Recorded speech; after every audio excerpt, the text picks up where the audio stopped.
Ladies and gentlemen, welcome back to the Midnight Men. This is episode 4. I am Harry Savage. And I am Jack Stellan. That threw me right off. I thought of that like 3 days ago. I was going to do that last week. Let's just get right into it. Harry, how has your week been? Do you really want to ask me that question after the week we've both had? We've had such a fucking roller coaster week. I mean, Well, I feel like we can't really go into specifics. I mean, I think I can more so than you can. To be honest. I'm not going to. Do you want to go first then? How was your week, Jack? Monday was pretty crap. I thought it was going to be a good day. And then college was awful. But then I saw Jackass with Brandon, and that was pretty good. Yeah. And then Tuesday happened. Wait, we're a movie podcast. Give it a quick out of 10. 8. How does it hold up to the other ones? I think maybe 2 is the better one. Right. But you can't go wrong with Jackass, you know? It's just people getting hurt. Yeah, I saw a post like 2 days ago where someone posted a a letterbox review for the new one, and they captioned it, "No spoilers." How the fuck can you get Jackass spoiled for you? He got kicked in the dick. Spoilers. Sorry. They got hurt. Yeah, God, that was so stupid. Anyway. But it was a fun time. Yeah. You know, Brandon did his laugh that like when the laugh where he can't control it. Oh, right. And I was like, this is funny, but there was a bit of me that was like, everyone is looking at us. Yeah, and then it all went to shit from there. And then I had a pretty shit Tuesday. I went to college with Luca because he had to help someone film something. And if I hadn't have done that, I would have had a worse week because I would have just been grovelling in pity. But then it all got fixed that night. So Wednesday was pretty good. Then I had 2 exams on Thursday, which were crap, but at least they're done. And then I just slept in the whole of Friday and the whole of Saturday. And I've been awake. We're filming this at 9 o'clock. I've been awake 8 hours today, Sunday. As have I. What about your week? Oh, it's been a weird one. It has not been the week that I intended it being. I'll say that much. And I'll say more, because I have a story to tell. This is a podcast. Thank you for listening.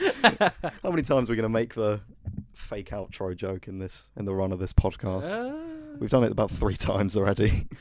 Anyway, my Monday was... I was at work at Sound Preppers, and a plan had been formulated over the weekend.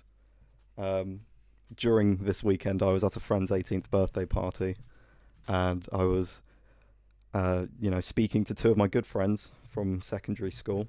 I can say them, Hayden and Ryan. And one thing led to another, and it ended with me... Fucking Hayden and Ryan. It probably would have been a slightly less stressful week if that had been the case. But it ended with me having the idea to ask a particular person out on a date. We will no longer be we're meant to be Bachelor Bros. Podcast's You've ruined over, the guys. podcast, Harry. So that was on Saturday. Then Sunday, nothing really happened. I went to work on Monday, and we will refer to them as person 1 and person 2 throughout. Person 1 is the person who I asked out, and person 2 is the other person that I walked to college with. The other person you asked out. Yes. No, Luca. Luca, yeah. And so Monday, I get to work early because I thought I was in at 1. I was actually in at 1:30. So I'm sat outside, and I'm like, fuck it, let's see what person 2 has to say about this. So I message person 2. I'm like, if I was to do this hypothetically, how do you think it would go? I'm very good at telling this story because I've told anyone who will fucking listen. It's a good story, so who cares? It's not for me. It's not for everyone else. It's fucking entertaining. It's a great story. And then I go into work, and she still doesn't reply. So for like 3 hours, I'm like really anxious. I'm like, oh shit, what if she's like, no, that's fucking weird, dude, and then tells person 1, whatever. I knew that wasn't going to happen. That was just me being an idiot. I come out of work. She's like, oh yeah, that'll be good. I'm like, all right, sweet. So I come home. I lie down. I'm like, oh fuck, this is all suddenly this has been like 48 hours time. This has been put into motion. I'm like, oh shit, I start panicking. I'm like, right, I need a game plan. I need a game plan. I ended up with 5 different game plans. I was like, right, okay, I'll do it in the morning when we all meet to walk to college. I'm like, okay, sweet. So I go to bed at about 12, which is a very reasonable hour for me. It's unheard of for you to go to bed at that time. I lie down. I'm nervous. So what I do whenever I try to sleep when I'm nervous, I put on the... Had a wank. And I put on the same 10-hour Breath of the Wild music video that I always put on. Very lovely stuff. 2:30 comes around and I'm still not asleep. Oh, Christ. I'm not checking my phone or anything. Like, I've just been sat there with my eyes closed and I just can't sleep. That's the worst. Then I get a message from my good friend Jack.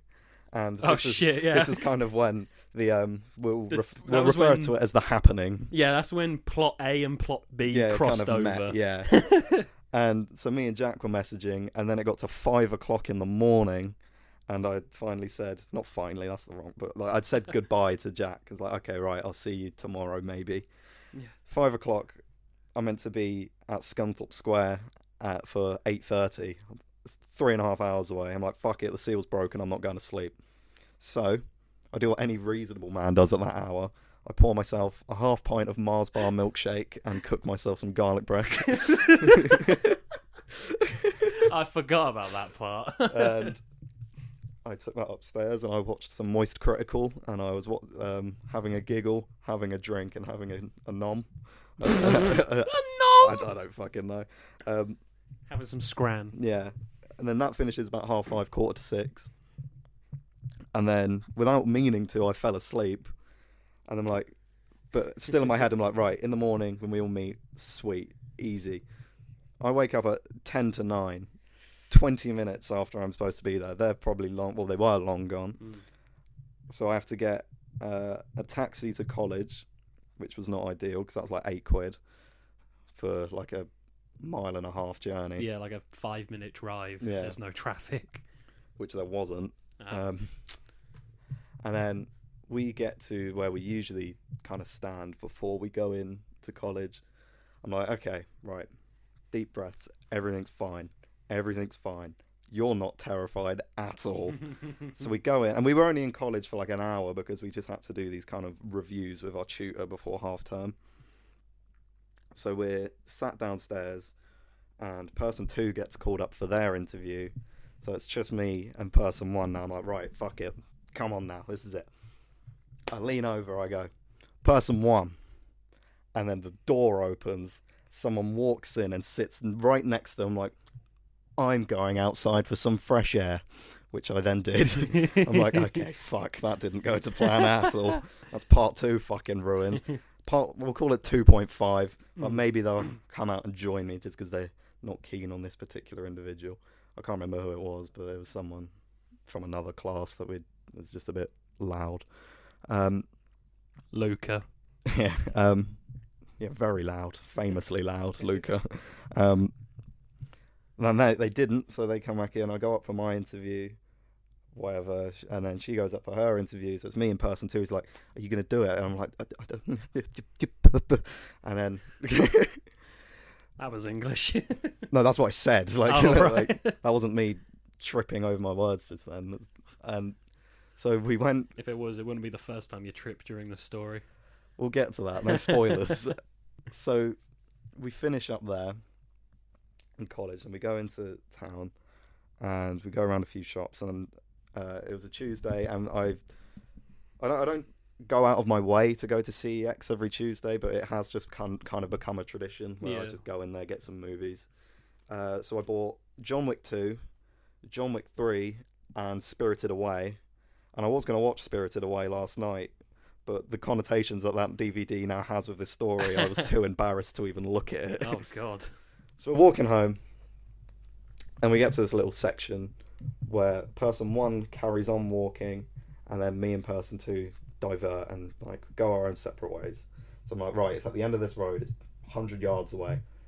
That's like the final opportunity before the plan is blown out of the water, right? So I'm looking at the cars and the signs. I'm like, I'm going to do it at that car. I walk past that car. I'm like, oh, fuck. I look at the next car. I was like, I'm going to do it at that car. Oh, fuck, I didn't do it. Then me and person 2 start walking away in very kind of 2000s stoner movie like style. Fashion. Yeah. I tap person 2 on the shoulder and I point at her very camply. And I go, fuck it, it's now or never. So I walk over with John Wick 2, John Wick 3 and Spirited Away in my hands, tapping them against my hand nervously. That walk was 5 seconds. It felt like a good 5 years. Oh. I get up to person 1. No. What did you do beforehand? I'm getting to that. Oh, okay. I get up to person 1, and I'm about to start speaking, and I trip up the fucking curb. And like it wasn't just a little kind of I just tripped. It was like it was full send Your ragdoll. full body move. Yeah, like it was proper GTA 5 ragdoll kind of trip. I didn't fall because if I had fallen, I would have just been like it would have just gone up there and been like, right, person 1, have a good half term. I'm going to go home and smash my head into the oven. But yeah, regardless, I asked if they wanted to come out with me on the Friday, and they said yes. I went home. Actually, no, there's another little detail. I'm talking to person 2. She's like, oh, yo, sweet. And I'm like, yeah, man, sweet. We walked past Sound Preppers, where a good friend of mine, Reese, works. I think we've mentioned him before. Yeah. In episode 2. I'm like, okay. He sometimes works weekdays. So I checked the rotor. I was like, I wonder if he's in. I'll just go and tell him, because we'd been talking about it for a couple of weeks. And he wasn't in, so we just carried on walking. So I'm like, all right, I'll send him a snap on Snapchat. Just tell him nothing. I literally just said, we're going to go see a movie on Friday. Yeah. Top half my head and a thumbs up. So I take that picture, I write it, and I'm talking to person 2, and we keep saying person 1's name. So as I'm scrolling through my friends list, I accidentally sent it to them instead. And I, for like, in a state of panic, I forgot how to delete snaps on Snapchat. So I was like, I was going for it all, and then I finally managed to delete it. And I put, oh shit, sorry, wrong person. And then she goes, oh no, don't worry, it's fine. And then I told Reese that, and he's like, you really are a fucking idiot. And but yeah, that was my Tuesday. It couldn't have gone worse. It was rocky, but it ended well. The only way it could have gone worse is if she said no. But it couldn't have gone worse if I intentionally wanted it to go worse. It was fucking awful. And then since then, it was just constant anxiety until Friday. But I'm happy to report it went very well. Yay! But yeah, that's my week. A lot of other things happened, but Tuesday was like the main kind of everything else pales in comparison. Story worth telling day. Like I got some other bits, but we're already 15 minutes in, so I'll just like gloss over the rest. That's what the people come for. Yeah, I know, but I don't want it to be just me speaking for like 15 minutes of what's usually an hour podcast when we're meant to be talking about the Book of Boba Fett. Oh yeah, I watched the Book of Boba Fett. So oh shit, of course. So yeah, that ended. So like the week started off pretty rocky, and then it just got worse. Yeah. Spoilers for our opinions on the Book of Boba Fett. Jack, tell us about your dreams. Oh shit, of course. Hang on. Oh wait, no. What have you been watching or playing this week? You take that, because I've been yammering for a minute. Well, I had to alter my notes because I just did it before I came round here. Finished Resident Evil 4 on PS2. I started playing Max Payne. Oh, really? Yeah, it's very good. Janky as all fuck, and the dialogue. It's very old. Yeah, 2002 or something. Yeah. And it's Rockstar, which I always forget. But it's janky as all shit. It's not dark, but I wasn't expecting it to. There's a scene where you have a shootout in a hotel, but the hotel is for like prostitutes. Oh, that's like the second or third mission, yeah. So I was just expecting them to be like, oh, maybe this is, say, escort. But the amount of time he was like, hooker, prostitute, I was like, this really is an 18. This really is a Rockstar game. Did you know it won a BAFTA? I did not know that. It's on the box, and I'm just like, that's such a weird thing to see on this. Is that the one where you collect Playboy magazines? Oh no, that's Mafia. Yeah, of which I also have, and I think they'll. I have many Playboy magazines. But yeah, no, I'm enjoying it. I died. I died once of my own fault. There's a building that's planted with bombs, and there's a locked door, so you have to shoot a gas canister, which will then fly at a door and open it. I stood in the way of the gas canister and died because it hit me. Fucking hell. Even though I knew it was going to happen, I still stood in front of it, shot it, let it come barreling towards me, and I didn't move. It was like in Spider-Man 1 where the glider kills the goblin. Oh. But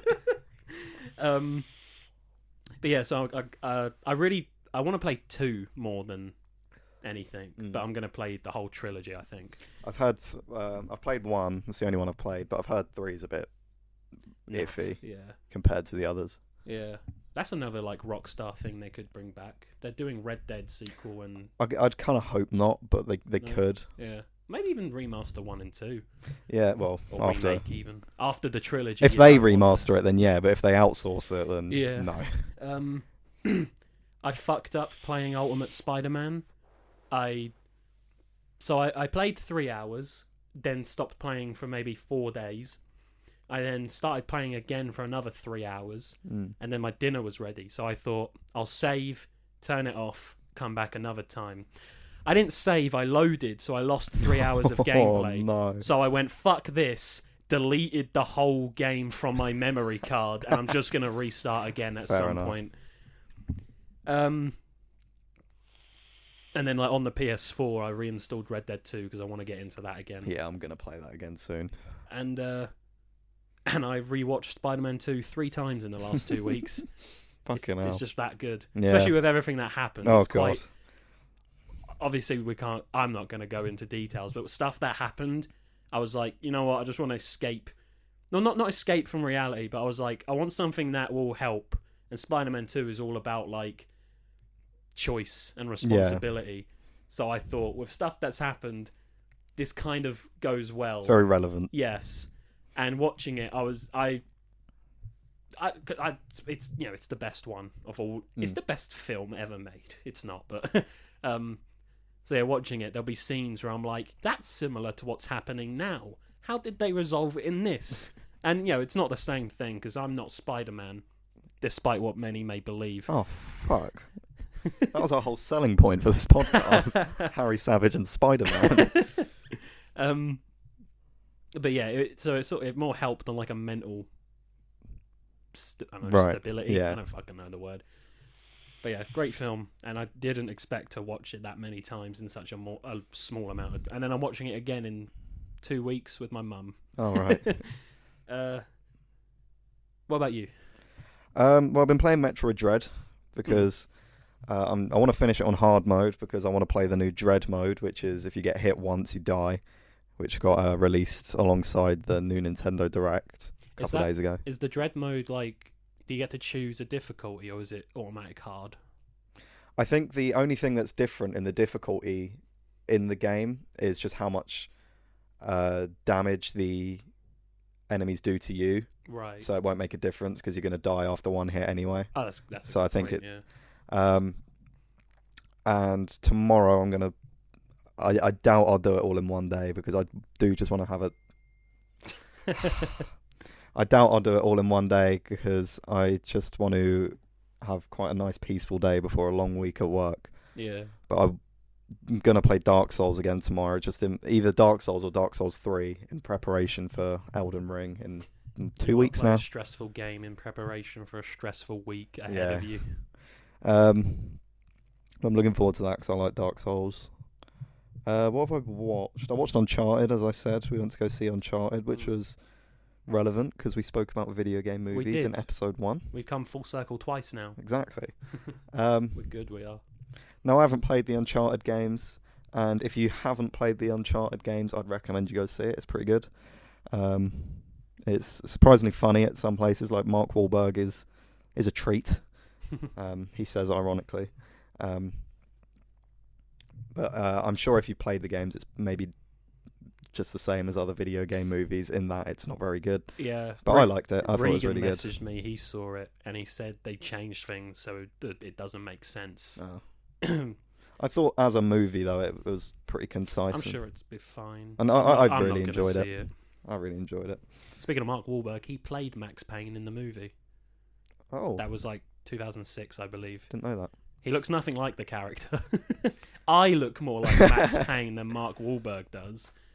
As I said, I was going to watch Spirited Away, but the memories attached. Yeah, to I'm embarrassed to watch Spirited Away for quite a while now. And I watched Book of Boba Fett. Yes. Which we'll get into in a bit. Yes. After Jack tells us about his fucking dreams. So this is a note that I added when I woke up, so 1 in the afternoon today, because I went to sleep at 4 last night, and I had really weird dreams. And it was those sort of dreams where, oh, this is real, this isn't fake.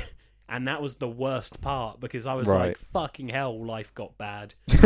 No, it wasn't, that sounds worse than it. So, it was one of those dreams where, like, three dreams happened in one. Yeah, I've said it, like, not on the podcast, but before we've mentioned, like, you look to your left and you're in space, but then you turn and then you're in the Wild West. Yeah. It's the same dream, that type of thing. So the first one, we were in Scunthorpe town near the college. Right. And I don't remember who was there, but just for the sake of conversation, you, Luca, probably Brandon, just, the people I know were there. And there were saw traps everywhere. Oh my like, God. The Saw movies. And I got all of the fingers on my right hand cut off, but I felt no pain. But it was like a cartoon. They lose a finger and you see like a white circle where a bone is. Oh, right. And I just had like nubs. And I didn't feel pain, but I was like, I guess I got no right hand now. And I like to Google the meaning of dreams, and some of them it's like, if you had a dream where this happened, it could mean 20 things. Right. And then I read all 20 and try and connect one that might be happening to me. To dream that your fingers are injured or have been chopped off denote your anxieties about your ability to accomplish some demanding task or perform in some waking situation. Interesting. I kind of see that. I got ideas of what that could mean. And then, I've told you about this before, at the end of that one part of the dream, my fucking teeth fell out. And this is the 5th dream I've had this year where my teeth have fallen out. Dreams of teeth falling out and breaking are usually indications that the dreamer is undergoing a period of self-doubt, frustration, or fear. Jesus. My life is fear. Oh, yeah. I live in fear. But again, I can see what that could mean. And then this one was the part where I turn and suddenly it's a different story. Right. And this was really weird. So I had a dream where, you've seen No Country for Old Men. Mm. I was Tommy Lee Jones's character, but I also I was me as him. Right, okay. If that makes any sense. So you were in place of Tommy Lee Jones's character. But the dream wasn't about No Country. I wasn't hunting down whatever the guy's name Llewellyn. is. Was that his name? Who are you on about? Javier Bardem's character. Oh, no, Llewellyn's Tommy Lee Jones. No. Josh Brolin. Yeah. I've forgotten the character's name. I wasn't hunting down Javier Bardem. No. I was just a sheriff. Yeah. And I needed to piss. And I did a 30-minute long piss. Oh my God. And then I woke up and I needed to piss. This implies that in your dream you had a stopwatch going as you were pissing. No. I was pissing and I was like, this is going on for a while. This is still going. I wasn't even pissing in the toilet. I was pissing on the floor. That's disgusting. In Scunthorpe Square, by the way. Oh, just right. outside the post office. And then I got beaten with a metal bar. Probably because you were pissing for half an hour. Probably. But I was being beaten with a what's the police, a baton. I was being beaten with one of those. And then again I googled it. Dreams about peeing mean getting rid of the toxic or negative energies around you in your waking life. You may be undergoing cleansing and releasing all of the negative feelings and emotions that are trying to keep inside of you. Yeah, I can make some connections. Yeah. I can see where your dreams are getting at there. Yeah, and just the fact it's happening like subconsciously is really scary. Yeah. But yeah, those are my weird dreams from the past 12 hours or so. And again, I just much like my keeps notes from last week, I just thought that would be a funny little anecdote for the episode. But either way, now on to the main event. The meat and potatoes of episode 4. The bantha meat and the Star Wars potatoes. And the water rock the watermelon. potatoes. Oh, it was a watermelon. Book of Boba Fett happened. Book of Boba Fett finished this week. Thank God. And I watched it all on Thursday. Wednesday and Thursday, and I regret watching it in one sitting because I feel like I watched it and I progressively became stupider. Like it was that brain melting. I wouldn't say that bad. Every episode I was like, I don't like Star Wars anymore. That's kind of what I got from it, to be honest. Overall, I gave it a 6 out of 10. Yeah, overall, I'd probably give it a 5. So for me, it's Mandalorian Season 2, Book of Boba Fett, and The Mandalorian Season 1. I don't even like The Mandalorian that much. Or Star Wars Visions, probably on the top of that. Right, I haven't seen that. But all Mandalorian 1 and 2 and Boba Fett have good episodes, but I don't like them as a whole. Yeah. I don't know why.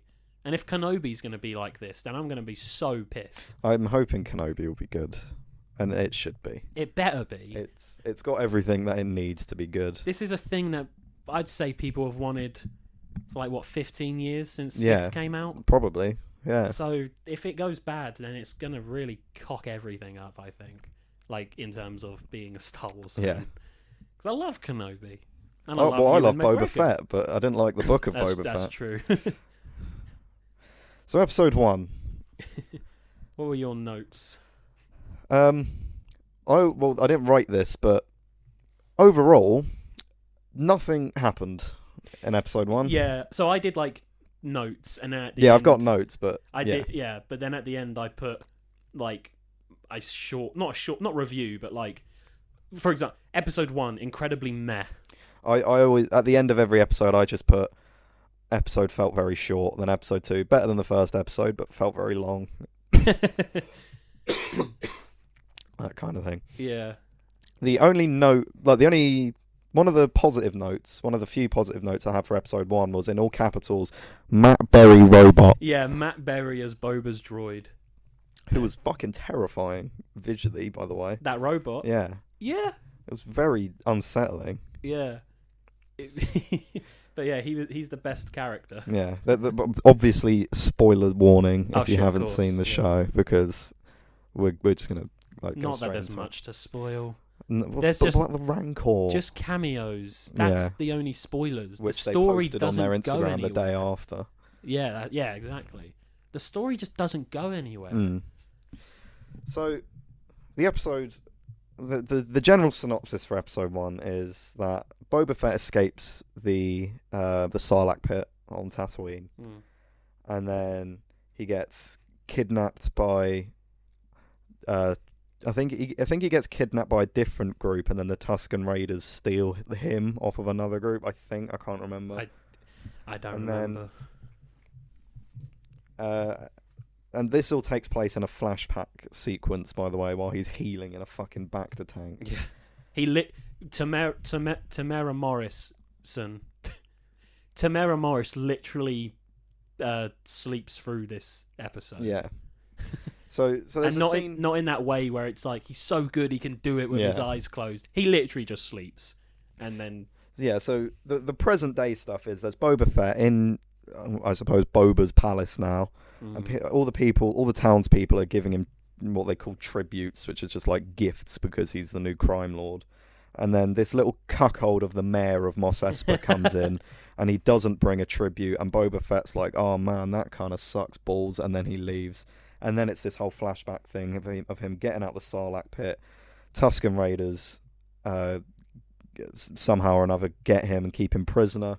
Then he's trying to escape, and he does escape, but then this little Greedo-looking motherfucker snitches because he clearly gets no hose. Fuck that guy. Yeah. I thought it was nice that Boba was offering to free him as well. Yeah, he could have just left. Yeah, and then he's the pink Greedo is just like screaming for like help or whatever. It's like, shut up, man. And then this one little Tusken Raider child or something, and a fucking dog. No wonder Anakin killed them all. Oh god, yeah. They fucking grab him, they make him walk like however many miles. And while this sequence is taking place, this scene where they're this Tusken Raider's dragging Boba Fett and this Greedo guy, they did like in 30 seconds they did like 8 original trilogy transitions where it like does like a side swipe or star zoom. wipe. Yeah. They did like fucking 8 of them in a row, notice. and it's like, oh, at first I was like, oh sweet, it's the original trilogy transitions, and I was like, come on now, you edited this in iMovie. Yeah. And then we could have edited the episode at college with Final Cut, is it? Or something. Oh no, well, iMovie, that's what we've got. And we then this Tusken Raider makes them dig for these little rocks. I've got water in them, and they're doing that. And then Boba Fett goes to this little Greedo guy. He's like, "Oh, why did you snitch on me, you little snooty prick?" And then he goes, and he's like, "Oh, so you can understand that then?" And then this giant fucking thing comes out of the sand that looked, I thought was a Rancor at first. I thought it was a crate dragon. It looked to me like Machamp from Pokemon. And then Boba Fett kills it, and then the Tusken Raider's like, sweet, you're my friend. Yeah. And then the credits roll. Pretty much. Didn't Greedo say motherfucker? Pink Greedo said, like, he doesn't actually say that, but the sort of gibberish they say sounded like he went, "You stupid motherfucker." Oh, I didn't hear that, but Did you? It would surprise me. I saw it on TikTok and I watched the episode and I was like, he really said that, didn't he? Yeah, basically what I took away from this episode was that the Gamorrean guards look stupid. Oh yeah. Fennec Shand is boring, and the concept art at the end was pretty cool. Concept art's always cool. It is. I got the Sarlacc pit looks disappointing, brackets robot chicken did it better. Yeah. Which it did. The galaxy's greatest bounty hunter gets beaten up by children. Temerera Morrison I think he's in his 60s. I believe. I think so. But he looks physically, he is built as. Oh, he looks well. Good. He looks well. Yeah. No wonder they got him to be Aquaman's dad. I always forget about that. Yeah. But good fit, I think. Mm. Boba said mate like a British dad at a pub. Oh, God, yeah. All the fights were underwhelming, and, yeah, Matt Berry as a droid. And then we go to episode 2, where Unfortunately. we start in the present again. Well, no. For me, I started episode 2 and Disney Plus crashed. It was a sign. Because I swear it's like the worst streaming service ever. I've not had many problems with it. I think Prime is awful. Everything I watch on Disney Plus, there is an audio glitch. Oh, right. Where it'll be like, you know, like someone talking quite consistently like I'm doing right now. But imagine what I just said with every like not 30 seconds, every 5 seconds there's just like right. Of audio, it just goes silent. And it's not until you notice it. But fucking hell is it noticeable. I watched Black Widow about a month ago with headphones on Disney Plus, and I thought it was the headphones. I changed the wire because I thought I broke them. Then I took the headphones off and it was still happening. It's just Disney Plus. Oh, I've not had that problem. Fuck that streaming. They got nothing for me to pay them for, so why am I bothering? Yeah. So episode 2, we start in the present, and they drop someone into the Rancor pit, like the assassin guy. Oh yeah, that was sent to kill Boba Fett, allegedly by the mayor. And he's like, "Oh no, I'll tell you what it is." And then the Rancor doesn't show up. So my first note for episode 2 was Rancor tease cringe, because I wanted to see the Rancor, and then when we did see the Rancor in this show, it was disappointing. And then we've got Boba Fett and Shams like walking through Mos Espa. And I begged the question, is Mos Espa so densely populated to coincide with the original trilogy remasters, where they added more. They added loads more civilians, because I was like, wow, this is a fucking busy town. And if you watch the original and New Hope, it's like there's like 4 people there. Yeah. Maybe. Mm. Maybe it's just changed since the original trilogy. That people are happy to live on probably the worst planet ever. Yeah, well, this isn't massively far off after the Return of the Jedi ends. That's true. So is it only like a few weeks or months? Yeah, it's something like that. It's not long. But then Boba Fett goes into like the mayor's office and he speaks to his assistant, and she goes, "Oh, what's your name?" And he goes, "Oh, Boba Fett." And I'm like, "Oh, he said Boba Fett. Why do you say Boba Fett?" Anyway, I thought the way that those like interiors that's not having watched the whole series, it doesn't stand true. But for that one specific bit, when they're going through the interior, I thought that a lot of the shots were very reminiscent of how Episode 1 of The Mandalorian was shot. Like a lot of the just like the close-ups and how quick the cuts were and stuff. Okay. When he goes into that's completely lost on me. Collect the bounty. I also put EE3 Pog because that's the name of his gun, and it just looks cool. It is a good gun. It's a pretty sweet gun. Shame he, hardly fucking touched it. Yeah. Was that before or after the twins of? That was just before, because my next comment was Jabba's cousins. Okay. I didn't make any notes on meeting the mayor scene because it goes Disney Plus crashed. The twin scene was okay, so I probably missed about 10 minutes of notes. Yeah, I thought. So there's those twins that are Jabba's cousins. I thought they were husband and wife. Me too. Because they looked like they were like mid-fuck. Yeah, they were getting frisky on that platform. Yeah, their tails were wagging a little bit too much. I like that scene. I think there was a lot of tension between them, which was cool. Yeah, but it's still very civilized. Yeah. It wasn't like, yo, we're just going to shoot the shit out of everything. I feel like that's good, though, because it's like... Yeah, no, I'm saying that's a good thing. Oh, right. I thought... Okay. But no, yeah, I liked that scene. And then I put... And it comes up again in later episodes. And I guess it might have been in other stuff. Star Wars tablets, like an iPad. Oh, yeah.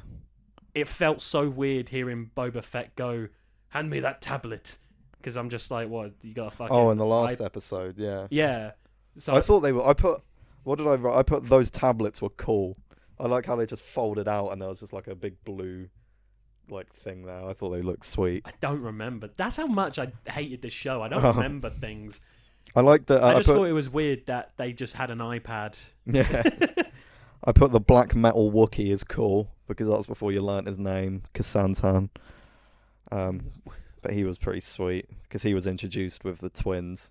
Because they're like... Oh, yeah, don't they, like, threaten him? They're kind of like... but what they really say is, "We have guns of our own," or something like that. And then this fucking sick-ass Wookiee comes out. I have no notes about him in this episode. He wasn't in it much. I think that was it, actually, because then they...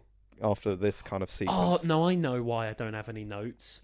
Because my third note of this episode... Third or fourth note is... I blanked out for 5 minutes. Boba Fett take rifle and stick, be back by morning. But yeah, I completely missed that. After that, we go back to the Tusken Raiders. This is back in the flashback now. With the Tusken Raiders training Boba with the gaffy sticks, which I put are one of the coolest weapons in Star Wars. It's especially after that finale, I thought it was very cool. Oh, there's so many things you can do with them. Like if they made one of them out of Beskar, that would be the best weapon in Star Wars. And then that train goes by, the long speeder, and it starts like shooting at them or whatever. And I just put it turns out it wasn't, but I thought it was a similar train to the one in Solo. Oh yeah. That one was on rails. This one's kind of like free moving. If that makes sense. And then there's that like standoff in the bar. On the speeder, I believe it was on the speeder. Which I put bar fight was crap. I put at the beginning. I thought it was strangely unsettling. Like I thought it was kind of creepy. Okay. And then I put Fett absolutely fucking shit up, reminiscent of the opening scene in Mando, but the scene itself wasn't very good. No, yeah. To be like, it was cool to see him fight, but it just wasn't a good fight. Yeah. Then Boba steals all of their speeders and returns them to the or not returns them, but gives them to the Tusken Raiders. And he's like, I will teach you how to ride these speeders, which we will get back to in a minute, because the funny is a little bit later in the episode, I believe. Oh no, it is this bit. The classic like a bantha scene where he's trying to demonstrate how the speeders why didn't he work. just show them? Yeah, I don't know. Why did he have to act it out? Because it was funny, because it was a meme. Yeah. Like a bantha. But I didn't like. I hate the comedy in this Star Wars Disney stuff. None of it's good for me. Though. I like that bit though. That bit's funny because we're turning it funny. Yeah. We're making a stand. But just where he's like doing a little like gallop and he's like a bantha. And then they kind of set up this whole plan, the Tusken Raiders, to go after the train after they were shooting at their camp. Which was kind of cool. It was kind of heisty, I thought. And there was, when the droid was powering up the train to make it go faster. Yeah. I thought the cinematography for that was pretty good. Like, it was very snappy, like zoom-ins on all the different bits. It was kind of very 80s. Okay. And then the droid just fucking threw itself out the window.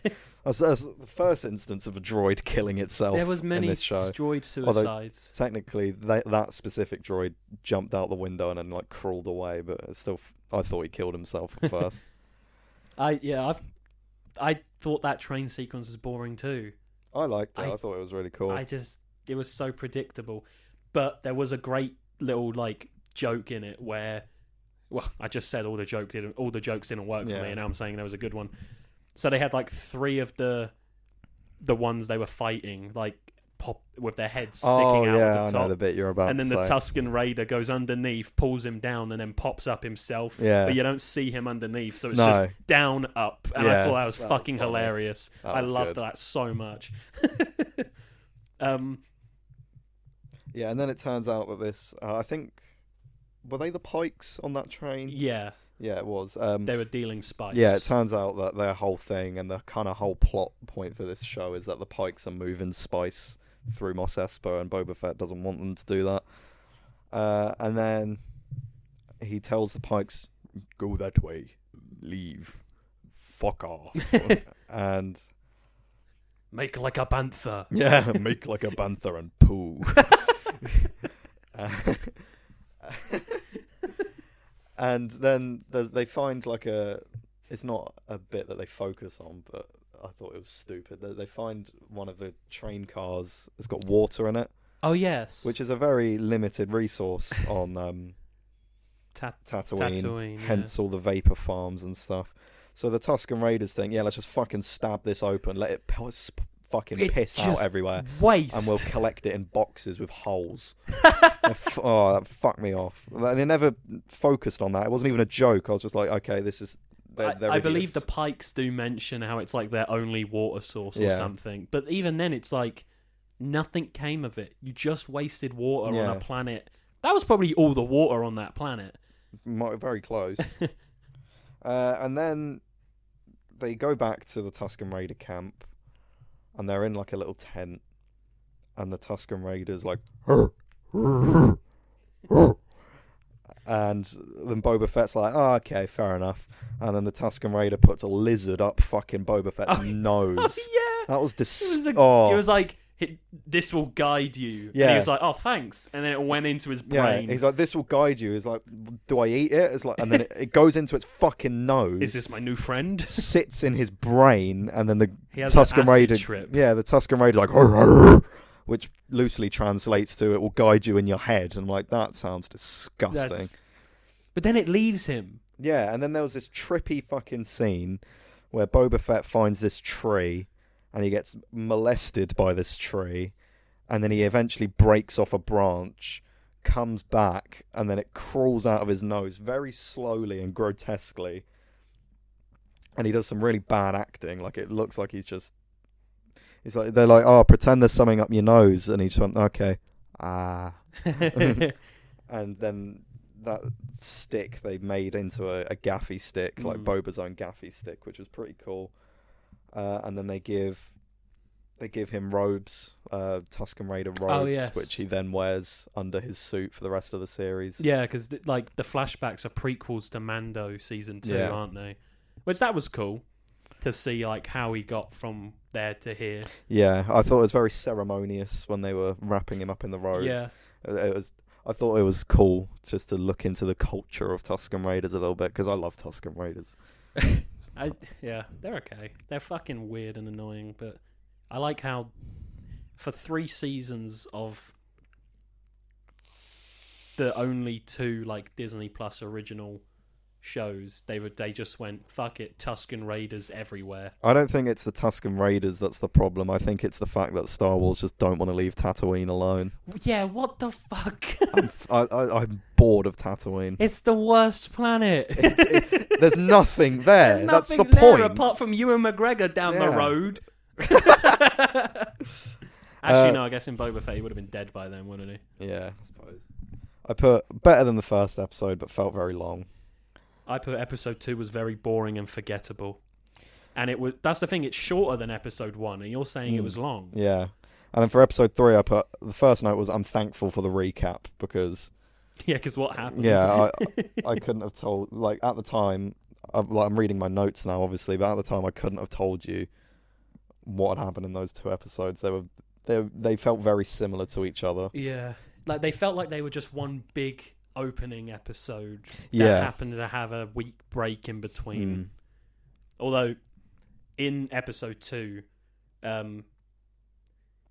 so like the way Tamara Morrison moves as Boba Fett, I think is a great detail.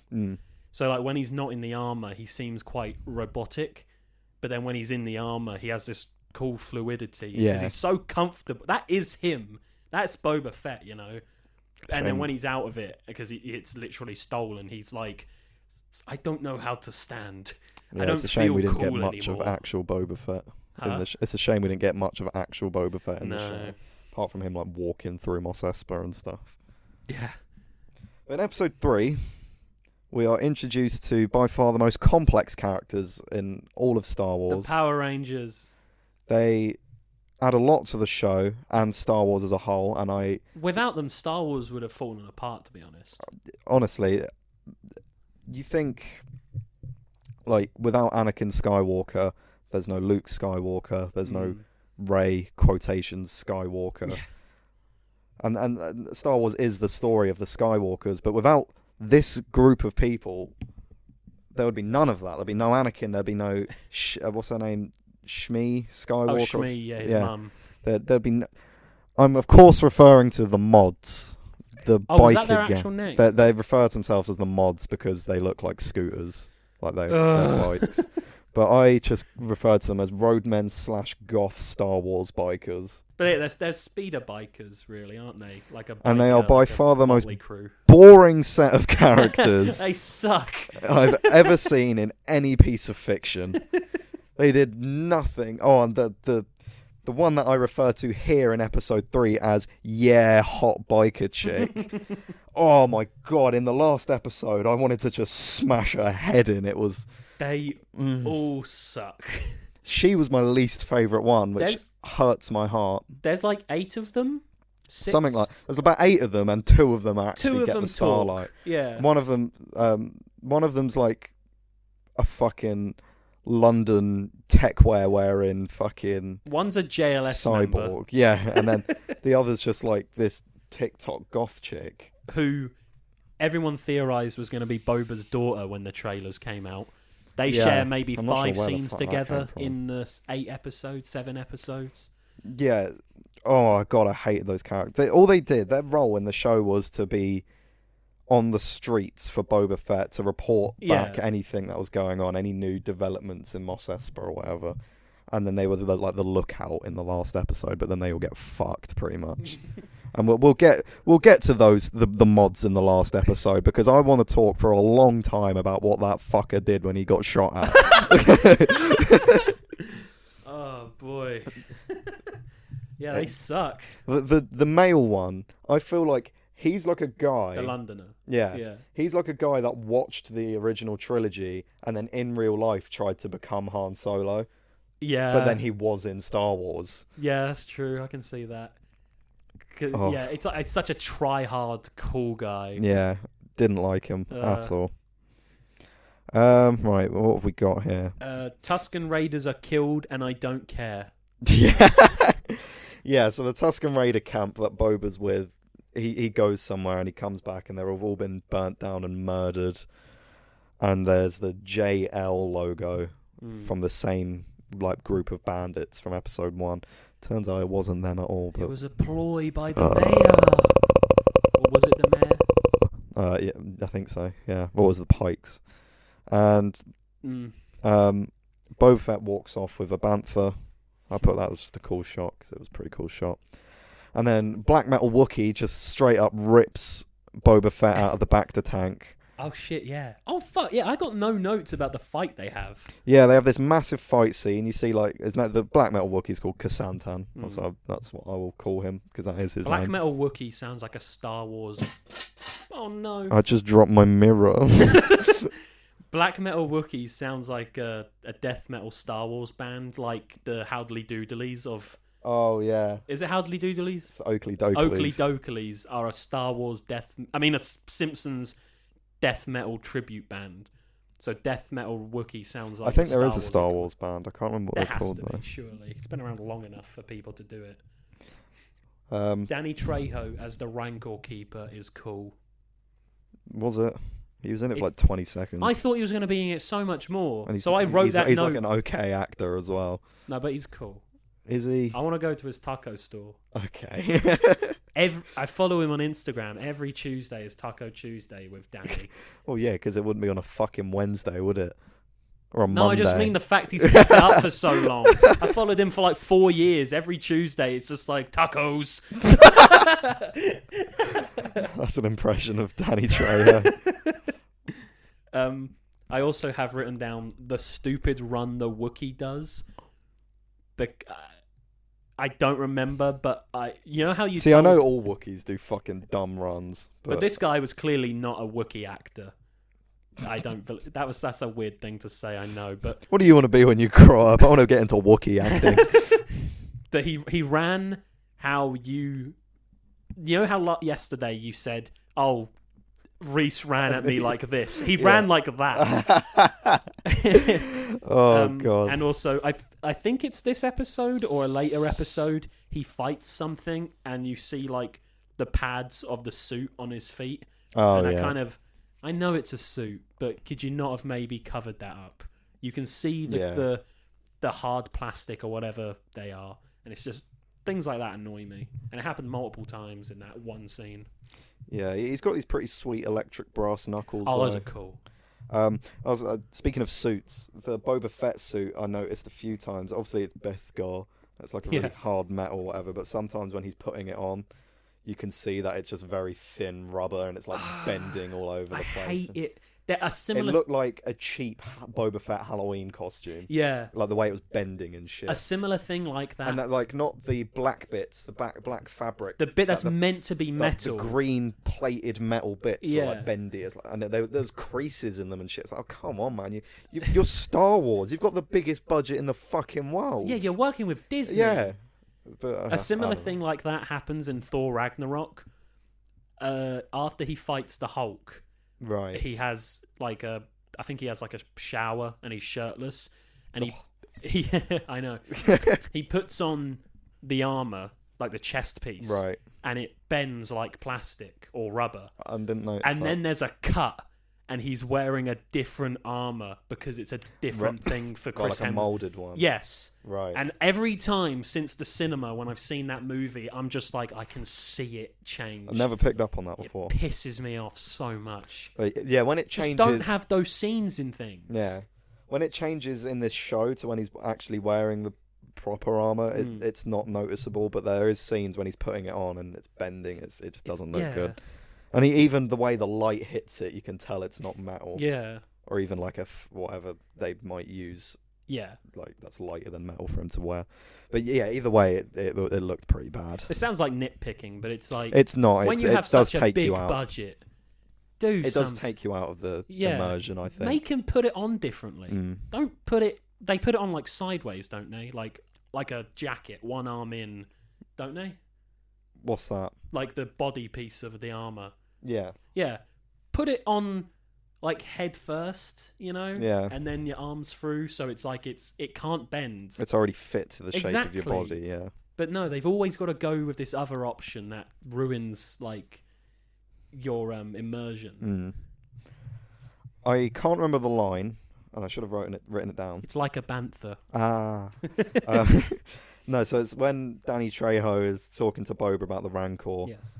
I liked that scene. They reference the Witches of Dathomir, which I thought was pretty cool. I have no idea who they are. They're the Witches of Dathomir, Jack. Yeah, come on. They're pseudo Force users. Right.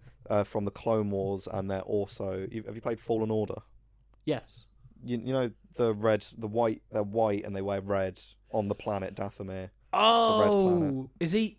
Yes. It was a guy in that, wasn't it? No, he wasn't one of them. But you do. I'll show you a picture later. I do remember because I was like, "What the fuck is happening?" Yeah, so they refer to them, and Okay. I wrote it as a nod to Clone Wars and Fallen Order, and I know Fallen Order kind of is the Clone Wars, but I just thought that was a cool little thing to throw in.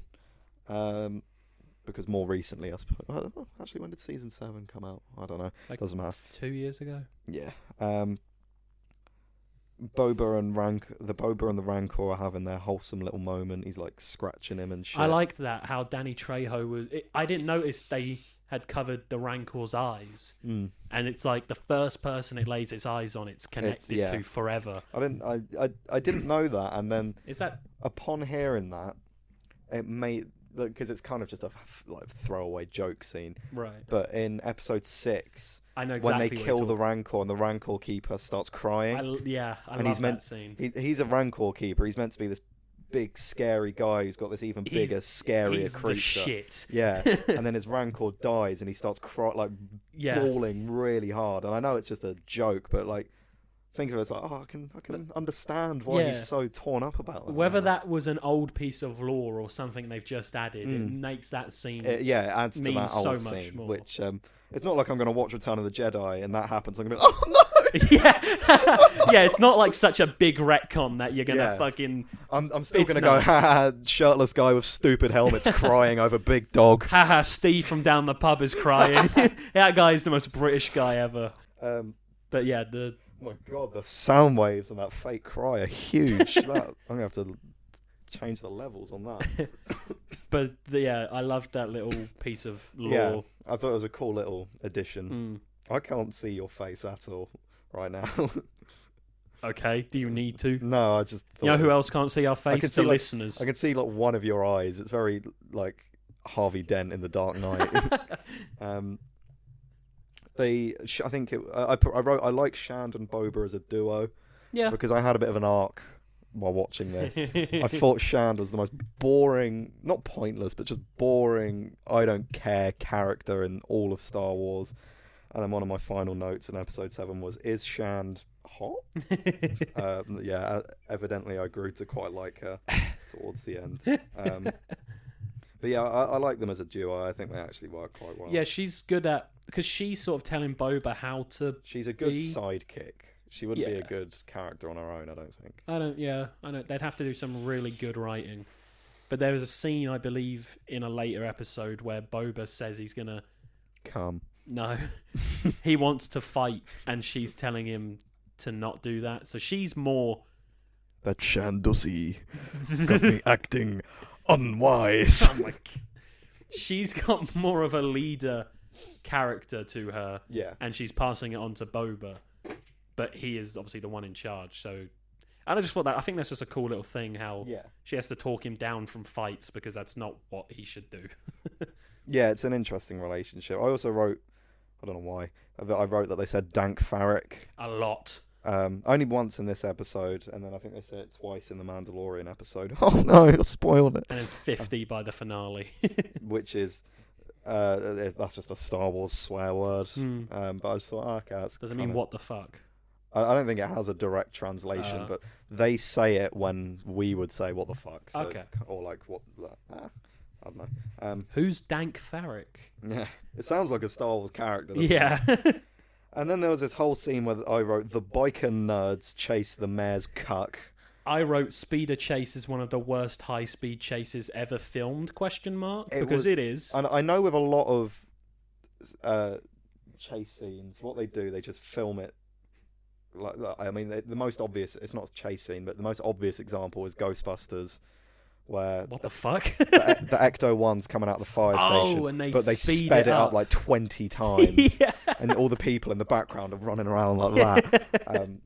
But this was very evident. This was awful. Like there were some scenes where they were turning corners, and At it's like 5 miles per hour. yeah, it's like they didn't even bother. No, it was awful.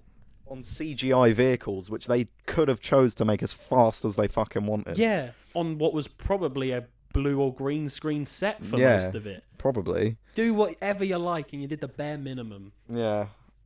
I wrote, biker nerds chase the mayor's cuck, and then one of the bikers had like a welding torch on his wrist. I put, oh, cool wrist-mounted welding thing.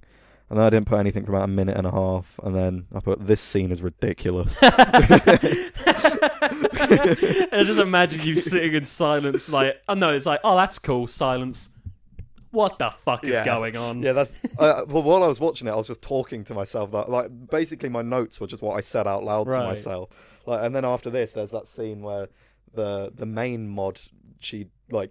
The girl kind of drifts into the frame, which is the scene in the trailer, and I put, oh, hot scene from the trailer, because I went, oh, that's a hot scene from the trailer. And then Boba does that crappy CGI land where his legs don't move. They just took a JPEG of Boba Fett and moved him. It was awful. It sucked. You know those memes where they're having like characters move? Yeah, so they're just... It's just on Photoshop. It's a guy just holding it and going. And like you can see like the square the outline. Yeah. It would have been that would have looked better if they did that. It was just that. It was literally just that. So for episode 3, I've put quickest episode of the 3, but second worst. I put the same thing. I put it as my worst episode. Oh, I agree that it was the quickest. Yeah. I think out of those 3, I preferred episode 1. Because I was like, this is an opener. Of course it's going to be slow. But now I look back and it's just a bad episode. Yeah, true. Episode 4 opens. We're over halfway through the series now. And my first note is more flashbacks. Come on now. We have 2 completely different stories panning out here. Yeah. Because they could have just left the flashback stuff. This was the only flashback scene that I think we needed to see. And it was a whole flashback episode, wasn't it? Yeah, it was. Because it's how... No, it wasn't. Because it's a 50-minute episode. 25 minutes in, I went, this was the best episode of the season. You see the black metal Wookiee in the bar and stuff, So 25 minutes in, I went, this is the best episode so far. Then I checked Disney Plus and it was halfway I remember to go. You told me about this, yeah. So half of it was great, and then the other half was the Book of Boba Fett. Yeah. But I've put, the show could have been told chronologically. So no flashbacks, Tusken Raider stuff, this 25-minute bit, then, See, I'm sick of flashbacks, I put. This is one of the flashback the flashback sequence that I thought we needed to see, because it was how Boba met Fennec Shand. It was how Boba met Shand, and it's also how we got the Slave One back. Yes. From was it in Jabba's palace? At that time, yeah, it would have been Bib Fortuna's palace, yeah. Oh shit, of course. Why did they make Bib Fortuna so fat, by the way? I don't know. He was already grotesque in Return of the Jedi. Like, he was... Do you wanna wonga? He was... Do you wanna wonga? He was fucking putrid in Return of the Jedi. And then Mandalorian Season 2 post-credit scene comes around, and he just looks stupid. He's so fat and wet. Yeah, he looked like a Twi'lek. I know he's not a Twi'lek, but he looked like a Twi'lek had been skinned. Oh my, yeah. Like, he looked like someone had degloved a Twi'lek. Yeah, I don't know why. And then he just, like, sat in lube. because he was always wet. But in this, they just, I mean, he was only in it for like... Wait, he was in this episode? Yeah, because... I missed him. Not this episode, he was in the series. I might be in this episode, I don't know. Because they show the post-credit scene from season 2 again. Did they? With a few extra shots. Shit, yes, I know what you're talking about. Because they reuse a shot from episode 1 in that sequence. Yeah. But yeah, he's just it's Bib Fortuna, but he's just fat and he looks stupid. I think it's a joke because... And I'm pretty sure it's the same guy as well. From Jedi? I think so. What a weird... Yeah. Do you want to come back for 10 minutes? That might be... I'd fact check that on me, dear listeners, but I think... It wouldn't surprise me. They always get people to come back for stuff like what they got... Wasn't there a guy from... No, that character died. Never mind. I think it's just like, oh, Jabba was fat. Maybe, you become so lazy I suppose, you're the king. Or I suppose there was that scene where Boba Fett and Shan, I think it was episode 2, they're sat at the table and the robot just keeps bringing them food. Yeah. And I put, for that bit, I know it's weird, but the alien food looks exquisite. Oh, I would have eaten delicious. all of that. But there was that hog-roasted weird lizard thing that had like a Star Wars apple in its mouth. And I was like, yo, you fucking kidding me? I'd eat the shit out of that. It all looked so good. It looks so good and so disgusting at the same time. But disgusting looking food always tastes the best. That's true. And I don't Look know at the why. McChicken. The McChicken. Oh. Yeah. Don't Google the McChicken if you haven't seen it. I'll save you the search because morbid curiosity will make you Google it. A man fucks a McChicken sandwich. Anyway, back to Star Wars. That's an old story. Yeah, but it's still funny. Yeah. So he meets Shand. Shand doesn't meet him because she's like dying on the floor. Yeah, she's... So he takes him to, I think it's in Mos Espa. He takes him to this shop that's like a body mod shop. But it was like a Star Wars tattoo parlor. Like, when you say body mod shop in real life, that's like a piercing studio or a tattoo studio. Or a car store. A body mod. But a body mod shop in Star Wars is very face value what it is. They just add like fucking cyborg components to you. Do you want a robot shit. arm? Body mod. Which is where... we forgot to mention the mods. They all have their mods. Oh my god, their Star Wars are bloody good. They're called mods because they ride scooters, and they're called mods because they have all these body mods to them. You're a fucking idiot, Dave Harry. Filoni, Jon Favreau. Oh my. Anyway, we're coming for you. I often do come for Jon Favreau. He's I bet he made all that Star Wars food. You've seen Chef. Yeah. Everyone watch Chef, please. Yeah, your homework for next episode is watch Chef. Yeah, don't send us a picture of you listening to this episode. Send us a picture of... Tag us, but send us a picture of you... Watching Chef. Watching Chef with this episode on your phone, but silent, so we still get the stream. Yeah. Anyway. Yeah, they're in this mod shop, and they add, like, cyborg parts to it, and he basically goes into Shan's stomach in, like, a very PG... Not even PG-13, like a UK PG way, because she has no blood, no organs, no incision marks. Oh, yeah. It's just a black pit. And he puts all this robot shit in her. And that scene, I put the music during the modification scene. It reminded me of Matrix Reloaded. That's what the music reminded me of. I put, sounds like it was from the 2003 Spider-Man animated series. Same year as Matrix. Didn't fit the scene, but I like it because that music always makes me nostalgic. It's very like... I'm gonna edit this episode, and I'm gonna put the music from that scene in, and then I'm gonna put the theme. Oh, no, I want to do this one. No, I want to do this one. You did the last one. But I need to do this for college anyway. I need to record stuff. No. Please. No. Please. No. Please. No. Please with sprinkles. Okay. Yay. That just means I don't have to do anything tomorrow. Sweet. Yeah. Yeah, it's your day off, isn't it, tomorrow? Yeah. Yeah, have a day off. Have a wank. And you would have anyway. I would have. Whilst editing. Perhaps. But yeah, so I'm gonna put the music in from the episode.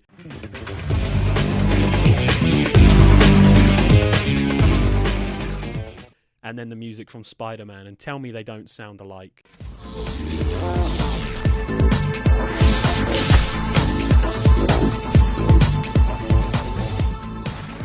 And then we get the chef robot scenes. Oh yes, because at this point, Shand and Boba Fett are breaking into Bib Fortuna's palace to steal back the fire spitter, the, or whatever they changed it to. Slave One. Declaration of Independence. Oh, see, I put that. They refer to it as the fire spray, which I liked, because I know a lot of people are angry about that. Because the model of the ship is called the Fire Spray, but Jango Fett nicknamed it the Slave One because he was a slave. And people... He was the one slave in Star Wars. Exactly. He was also the one rogue. I'm gonna eat some glass. He was the solo rogue slave. What did you say? I'm gonna eat some glass. So there's this bit. Oh yeah, no, that's not what I was saying at all. Chef robots. Disney have never outwardly said that they don't want to call the Slave One anymore. Although there's the Lego set where they call it Boba Fett's Starship, which is normal for Lego. They always call it the character's Starfighter or Star, unless it's like the Falcon or something.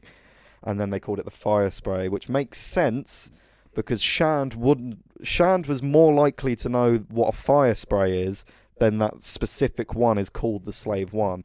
It's not a fucking comment on, oh, Disney are trying to be too politically correct. Yeah. No, fuck off. The ship's always been called the Fire Spray. Okay, so it's law-based. Yeah. It's not... Okay. It's been called the Fire Spray since before Jango Fett even had one. Okay, fair enough. Still, Slave One sounds cool. Slave One sounds cool, but he wouldn't go, I need to get my Slave One back, because then she's thinking, oh shit, I'm working with a dude who keeps slaves. She's thinking, and he numbers them. Yeah, it's like, oh, I need to get my fire spray back. Oh, right, he needs to get his ship back. Yeah, fuck it. I saw people kicking off about that on Twitter, and I was like, oh, just shut up. It doesn't matter if it's not called the Slave One anyway. If you want to call it the Slave One, just do it. Yeah, but then people bring up the fact they've changed Slave Leia to, like, imprisoned Leia. Oh, fucking hell, it doesn't matter, because... They essentially... They don't call her Slave Leia in the fucking movie. No. I mean, if they want to change it, get rid of the word slave from the Star Wars thing, then that's fine, because I completely understand why they'd want to do that. Yeah, but I mean, talk about the real world connotations of slaves. Yeah, of course. In fact, I'm in favour of it. I just don't get the people who are annoyed about it. It's like people just want to be annoyed. No, Star Wars fans just want to be annoyed. They don't want to be happy. That's true. Star Wars fans aren't people. Yeah. They always have something to say. It's always been called the Fire Spray. She was imprisoned as well as she was enslaved, so it doesn't matter what fucking adjective you use. You could have called her Hot Leia if you wanted to, because it still applies. But anyway... You could have just called her Princess Leia, since that's her name and title. Yeah, I'm just glad that they called it the Fire Spray, just as a little fuck you to all those people. Yeah. Anyway, yeah, we see the chef robots as they're sneaking in. Yeah, so Jon Favreau got a cameo. Chef robots.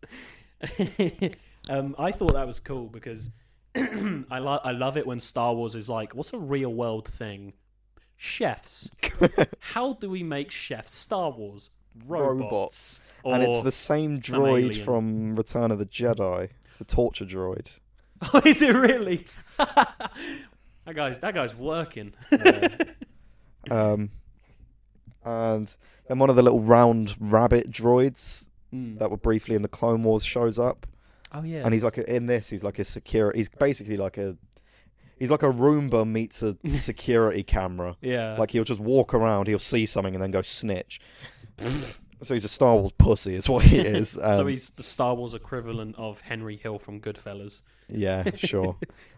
And then Boba Fett eventually catches him, and then he pops open. The robot pops his own stomach open and kills himself by turning a little light switch off. And then Boba Fett doesn't he land in a bin? I think so. And then Boba Fett proceeds to call him a little bugger, which I hated. You little bantha. Yeah, he goes, "You little bugger." I'm like, okay. Django didn't raise you like that. I know for a fact. And then I put one of those round rabbit things from the Clone Wars. Yo, this dude killed himself! I put Galaxy's greatest bounty hunter can't kill a small droid first try. Yeah. That was like a 3-minute chase sequence. It was silly, wasn't it? And then they basically steal the fucking Slave One back. The fire... No. The fire... No, you meant to say the Slave One like that because that will annoy them, not the Fire Spray. That's what it's called. You fucking virgin low-life cunts. Because it sprays fire. Has it ever sprayed fire? Well, no, it can't. When because it's got a rapid fire gun, it kind of looks like okay. it doesn't one slaves. It sprays fire. Fucking idiots. Anyway. We're anti-Star Wars fans. Yeah, because Star Wars fans ruin Star Wars, and so does Disney. You're wearing a Mandalorian shirt, Yeah, Harry. because I wanted to dress for the occasion. I'm wearing a Captain America shirt under Yeah, this. because you're a prick. Ah! Actually, I'm a prick who just came. Yeah, anyway. They escape from Bib Fortuna's palace, and then Boba Fett takes the ship and he kills all the bikers that he thinks blew up or killed all the Tusken Raiders. And then he drives the ship into the Sarlacc pit to try and get his arm, or to look for his armor, not to get it back. Which I have a massive problem with, but go on. I don't have a... Well, go on. What go on. My problem is... So they fly the Slave One to the Sarlacc pit, and Boba's like, my armor's in there. I have to get it. It's Beskar. It's not going to dissolve. If you refer back to episode 1, he climbs out of that pit whilst wearing the armor. It is then taken from him.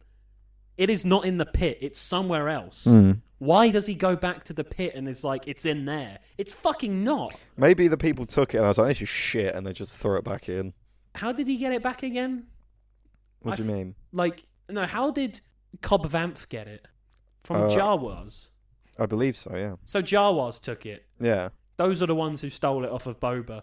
They didn't put it into the pit. They just took it and then it got to Cobb Vanth. Yeah. So why does he come back to the pit and is like, it's in there when it's not? Yeah. It's so stupid. If I remember correctly, Mandalorian, when he, I'll call him Din Djarin. No, my name's Jack.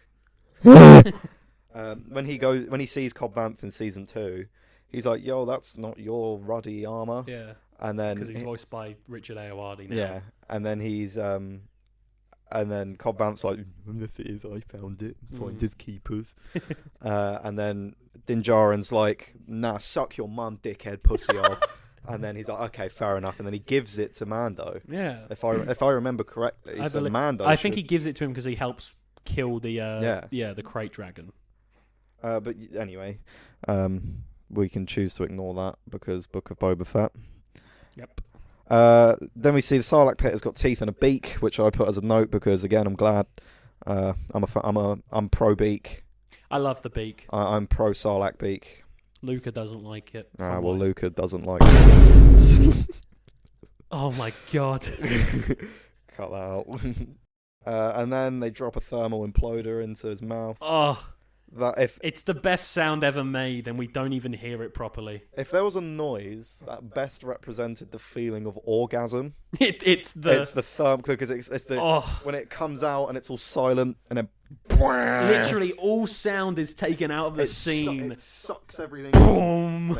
I'm gonna put it in right now. For the people who listen to this but haven't seen Star Wars, put the sound in. Did you enjoy that? How fucking good is that? Did you enjoy? Did you just come? You know what? Here it is again. What a good sound. Oh, it's incredible. Oh. But unfortunately, in this episode, it's muted because it's in the mouth of the Sarlacc pit. You still get it's like a little. It's the equivalent of hearing. It's as if someone is watching Attack of the Clones in the next room at a high volume. And you hear it through the wall. Yeah, so sorry to be so specific. I compare it to the sound of orgasm. This is like an orgasm, but you're in a rush. Like you need to get out. You know? Yeah, I got time. You got plans in 10 minutes. You got to get changed and shit. I gotta go record a podcast. But it's still cool. Yeah, it's the best sound ever. And then there's a flashback showing a few more shots of the Mandalorian post-credit scene where Boba kills Bib Fortuna. Which is where they reused footage from episode 1, which really annoyed me. Yeah. And then we see a droid in the bar, like that the Twi'lek woman owns. We saw a droid with a little poker visor on. Like he's got I saw that and I didn't even think of that. Yeah, we did, didn't we? I just thought he was really... And there was a droid playing the drum. He had 8 arms and he was playing the drums. I was too distracted. So my notes talk about the seismic noise, and then all capitals, Max Rebo. Because I love that little guy, a little blue elephant. I love that guy. I put my boy Max Rebo with the tunes. Oh, and there's some good stuff in Star Wars, I'll tell you that. So Kasantan, the big Wookiee, goes into the bar, and then these people are making too much noise, so he threatens one of them. Yeah. The woman's like, "Whoa, don't do this. So I can change you. You're better than this." And then he fucking kills the guy and leaves anyway. And then she goes, "Hit it, Max." And then I'm like, "Yeah, where's the Max show? I just want to see Max Rebo. I want to see like a mockumentary show of him on tour around the galaxy." No. Not a mockumentary. Fully serious Max Rebo, but it's in the style of the Beatles. Oh. Hard Day's Night, something like that. Oh yeah, I know the one you It's mean. that, but Star Wars and Max Rebo. I just want to see a tour documentary of Max That'd Rebo. be great. He's all nervous before the big headline. So he takes a show line of coke. at like Mos Eisley and Bury. I was trying to make He's a got a Glastonbury. tuxedo on. Yeah, He has a sex tape that gets leaked yeah. Oh my with a God. Twi'lek woman. But yeah, love Max Rebo. Yeah, shout out Max if you're listening. Come on, Yeah. Come on the show. Yeah, be our first guest. I loved how the Twi'lek woman talked him down, but then they ruin it by making him just kill her, the innit? person. This is the Wookiee, not Max Rebo. Yeah, no, Max Rebo's fine, thank God. But like, he was gonna, because there's that running joke where like Chewbacca rips people's arms off. Yeah. I thought he was gonna do that, Yeah, or did he? No, he just No. sort of like crushed him or I something. think he like broke his neck or something. Yeah, but the way she like, it was a good like 2-minute scene of her just talking to him, and he was like looking at her like, yeah, you're right. Yeah. And then for a little funny moment, he killed the guy anyway. Yeah. Completely ruined that great scene that added a lot to both of their characters. Then Boba said mate again. yeah, Boba Fett brings Kasantan in as part of his little crime family, and then Boba and Shand are kind of stood on the palace balcony, Oh yeah. and then you hear. Then you hear Mandalorian Yeah. theme. And then so yeah, the Mandalorian theme plays, and then credits, and then the Book of Boba Fett theme song starts playing, which kind of ruined But that not the for me, good one. Yeah, not the one where they go Fett do do do do do. Boba Fett. Yeah, the one where they just go hey. I put ending was forgettable, but episode 4 is my favourite so far, mostly because of that first half flashback scenes. It's not my favourite of the show, but at the time, At the time, point it of was my watching it favourite. was, Yeah. Then episode 5, The Return of the Mandalorian. Return of the Jedi. I really like this episode. I thought it was very good. I thought it was it's fine. very gritty, very Mandalorian. Interestingly, season 1, episode 5 of the Book of Boba Fett is the best episode of The Mandalorian. Yeah, it's literally just season 3, episode 1. Yeah. It starts off in the like that butchers, and there's all those weird like dog people. Yeah. Were they the same people that work on Cloud City? No. No? Okay.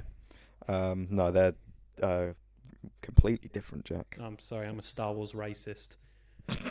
Which, ironically, there's a scene later... Ironically, I'm actually racist. That's you, Harry. Ironically, later on, I thought there was some racism because someone calls the Twi'lek dude Tailhead or something. I think that is a thing, because that's been said before, I believe. Oh, okay. Because the first person who says it as an insult, and then the second person says it in a nice way. So I don't know if it's a racial Star Wars slur or not. Did you just fart? I don't think so. You did. But yeah, so Mando kills this guy who works in this weird butcher's thing for a bounty. And he uses he says the line, "I can bring you in warm, or I can bring you in cold." Yeah. Which is like, it's a shit line, but it was, I did kind of get goosebumps. I was like, yeah, this man's, I kind of like the Mandalorian. Yeah. He's a pretty cool guy. I like him on his own. I want more of him on his own. I don't want him with that little, Grogu. oh, that little green fuckball. Just wait till we get onto him. Fuckball. Wait till we get onto him in episode 6. Yeah. I do feel like if the Mandalorian, is it Din Djarin? Or, Din Djarin, yeah. If he was not played by Pedro Pascal, fucking... Perfect casting. Ah, God, he's so good. I would. I would. Many times over. Yeah. And then he uses the Darksaber, which was really sweet, and then he cut himself. Yes. Which I think that one little scene says so much about lightsaber combat and Jedi and Sith training, because it kind of just shows that not everyone can just pick it up and be incredible with it. Like you see Finn pick up the lightsaber in Episode 7, and he uses it. He's not massively competent, but he doesn't hurt himself. Like he still kills a few people with it. Yeah, if it's like how... And I get he's got the Force, but I don't care because he's a shit character, because all of the characters in the sequels were shit, even Luke. Please. I like Luke in 8. I don't. Well, okay. Because Luke, he didn't play Luke, he played Mark Hamill. No, it was a... I'm not getting into this. I like Luke in 8, and I stand by that it's one of the better versions of Luke. Dude sucked straight off a titty, man. No, he didn't. He put it into a bottle, and then he sucked it off. I know, but it was disgusting. Would you not? No, I'm kidding. If I saw a giant camel elephant thing that was maybe 30 feet tall, which is an animal that doesn't exist, but if I just saw the one that happens to be in this world, I probably would suck its tits just so I can say I'm the only one who's done it. But if it was a common occurrence like it is for him, no, I wouldn't. I like Luke in 8, and we're not getting into this right now. What the fuck was I going to say? Wrong. Oh, yeah. If someone handed you... Well, no. If you play with, like, a lightsaber toy, that's how you'd use a real lightsaber. You're not trained. You're just flinging that thing about. Yeah. So this proves that not only is he not trained, but there's that whole sort of storyline where he doesn't believe in himself. Yeah. That's good. I liked that.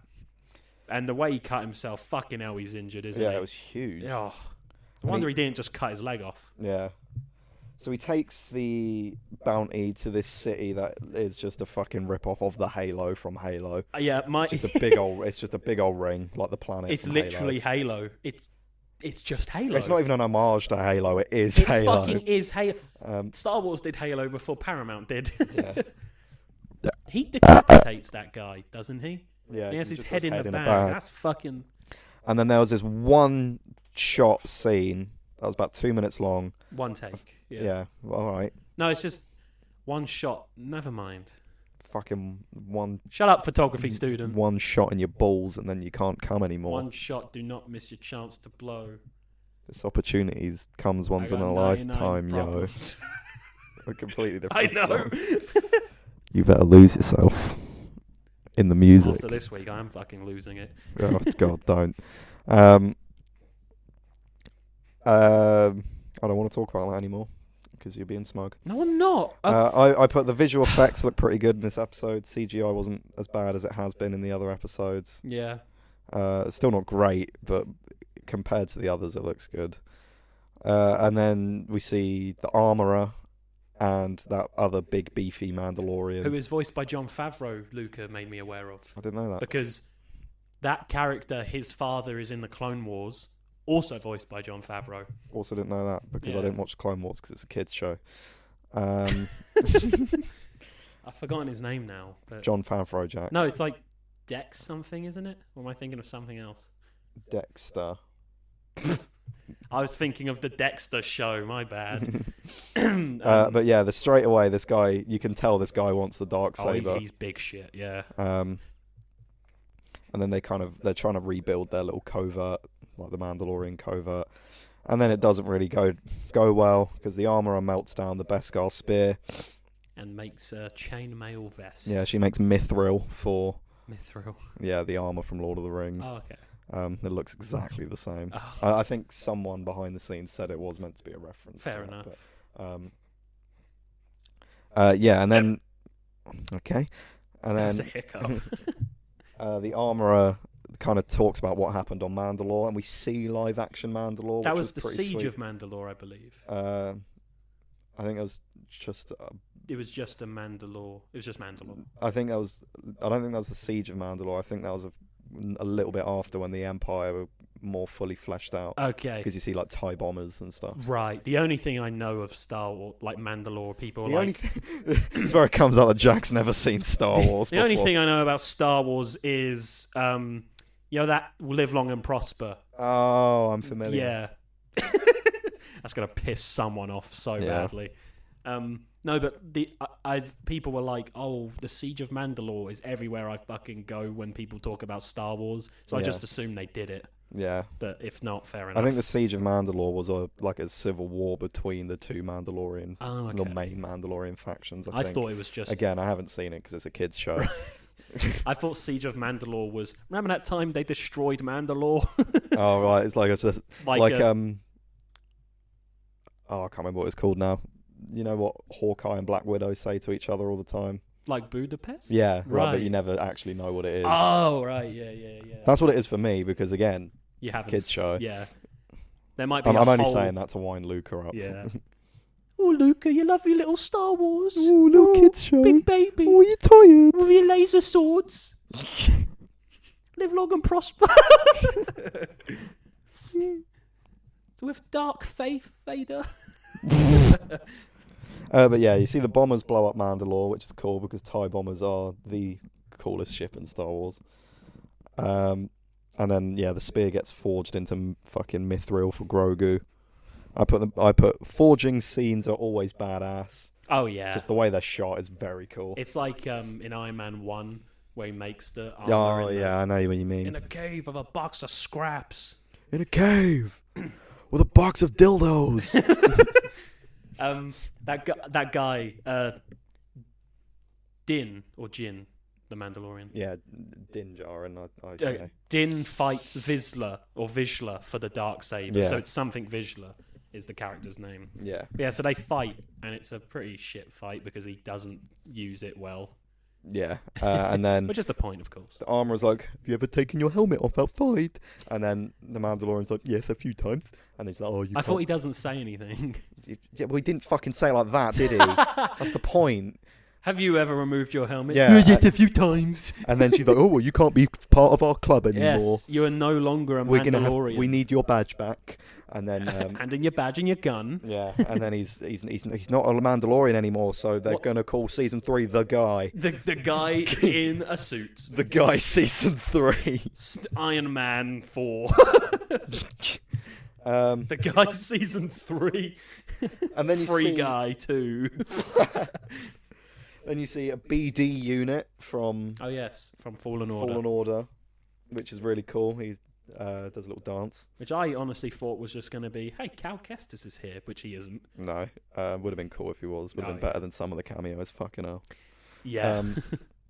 Thanks for adding nothing to the show, Ahsoka. Yeah, we see the mechanic woman, who's voiced by the same woman as Princess Carolyn from BoJack Horseman, which is really jarring for me. Like Din Djarin. And then the Mandalorian's like, do you have a Razor Crest for me? And she's like, oh, something like that. And he's like, no, I asked for a Razor Crest. I didn't ask for this piece of shit. And then they basically build a silver Naboo starfighter. Which was cool to see. I thought it looked sick. I thought it was a pod race. Whatever the fuck, racer. And they have like... It has like fake hyperspace capabilities. Right. Like it can't go into hyperspace. So they explained it in the episode, but I wasn't listening. Was it like it can go as fast as hyperspace, something like, but not into hyperspace? Because hyperspace is essentially teleporting. Yeah, it's just plot device. It's convenience. It's just so all the planets aren't in the same neighborhood. Yeah. The neighborhood. The Star Wars suburbs of all the planets. I should go check on Hoth, see how he's doing today. And then you got that really, I guess it was meant to be comedy with the X-Wing police officers. Oh, I was just going to point out that the mechanic said she dated a Jawa. Oh, yeah. And I just put, what the fuck? Because I think I've seen a picture of what Jawas look like under their cloaks. And they're horrifying. They ain't hot. They are terrifying. Like, can you imagine? No, actually, don't. I don't want to imagine. Imagine what I was going to say, and then imagine that, because it's grotesque. Yeah. I googled Jawa under clock instead of Jawa under cloak, and there's a clock with a Jawa on it. And now I kind of want a Jawa clock. Anyway, Jawa under cloak. Oh yeah, you won't want to get fucked by one of them. Good lord. Let's see. It's just... what? Oh. It's horrible. I mean, it could have been worse, but it's still... It's still not something you want to bang, No. Jack. Well... How many drinks would it take you to bang a Jawa? How much spice would you have to inhale? I think 2 strong drinks. I'd ride it like a bantha. Like a bantha. But yeah, anyway, then he takes the ship for a spin, and then they recreate the pod racing scene from episode 1, like shot for shot, as he's flying through Tatooine, and it looked fucking amazing. I kind of thought of it as... I think of a lot of things in Star Wars recently like this, but I thought this was the biggest one where it was just Disney going, yeah, sorry about pod racing. But yeah, I thought that scene was cool. Yeah, it was very cool. I put this one scene really bumps up this episode. And then... Yeah, then he gets apprehended by the 2 X-Wing pilots. Yeah, which was just like... That guy was from Mandalorian Season 2. Season 2, yeah. And he goes... the spider episode he was in. He goes, oh, we found a Razor Crest somewhere a few weeks ago. Can we take you for some questions? And then he flies off. And then the guy's like, we're going to report this, boss. And he's like, do you really want to spend all day doing paperwork? And he's like, good one. And then they fly off and that scene's over. That's fine. Absolutely no need for it. No, but it was another example of I like real world things in Star Wars. Yeah. They're just a couple. That was the Hot Fuzz equivalent of Star Wars. Just a couple guys being dudes. Exactly. Then they land, and she goes, "Oh, that hyperspace thing! You really feel it in the evacuation port, if you know what I mean." And I'm like, like assholes. I did not hear that line at all. Yeah, it was a stupid line. She's a stupid character. Yeah. And then Shan shows up, pays Mando to work for Boba Fett. Mando accepts the offer but refuses the money. And then he goes, I've got to pay a visit to a little friend. And I'm like, oh. Grogu. Oh. You hate Grogu so much. And then I put the episode went very quick because it was so good, and I gave it an 8 out of 10. Yeah. So it is, at that point, it was the best episode of the series. Yes. But because it wasn't really a Boba Fett episode, I counted it as the second best, with that first half of episode 4 being the best bit, if that makes sense. Right. Okay, yeah. Let's say all this stuff happened to Boba Fett, best episode. Yeah. Wouldn't have made sense story-wise, but because it wasn't Boba Fett, I don't count it as the best one. Right. But that's, whatever. So, on to... Or wait, do you want a break or something? We've been going for an hour 40. Yeah, Let's go for a break. Yeah. We'll be right back. And now I get to use that little jingle that I've always wanted to use. Oh, what, the Arkham Asylum The Arkham sound. Asylum sound. Jack, play the Arkham Asylum sound. Well, we're back from our break, so just jump right into episode 6. Let's talk about episode 6. The episode filled with cameos. Yeah. And your favourite character in all of Star Wars. Luke Skywalker. Grogu. Oh. Well, first, the episode opens with Cobb Vanth. Yeah. So it's already a cameo. Yeah. Kind of a cameo. Well, yeah, I suppose. Pretty early on. And I was like, okay, that's pretty cool. They really built up the cameos, I think. Yeah. And by that, I mean Cobb Vanth, cool. Everyone else, brilliant. Very fan service. I don't think a single one of the cameos... I thought some of them were cool, but I don't think any of them were necessary. No, not at all. But yeah, so Cobb Vanth confronts these spice runners, then he kills all of them but one, and one of them drives away, and they've got this little box of spice, and he kicks it off into the sands of Tatooine. It's like, oh, okay, Cobb Vanth doesn't care about money. Cool, okay, what pussy? Just get it and sell it, dickhead. But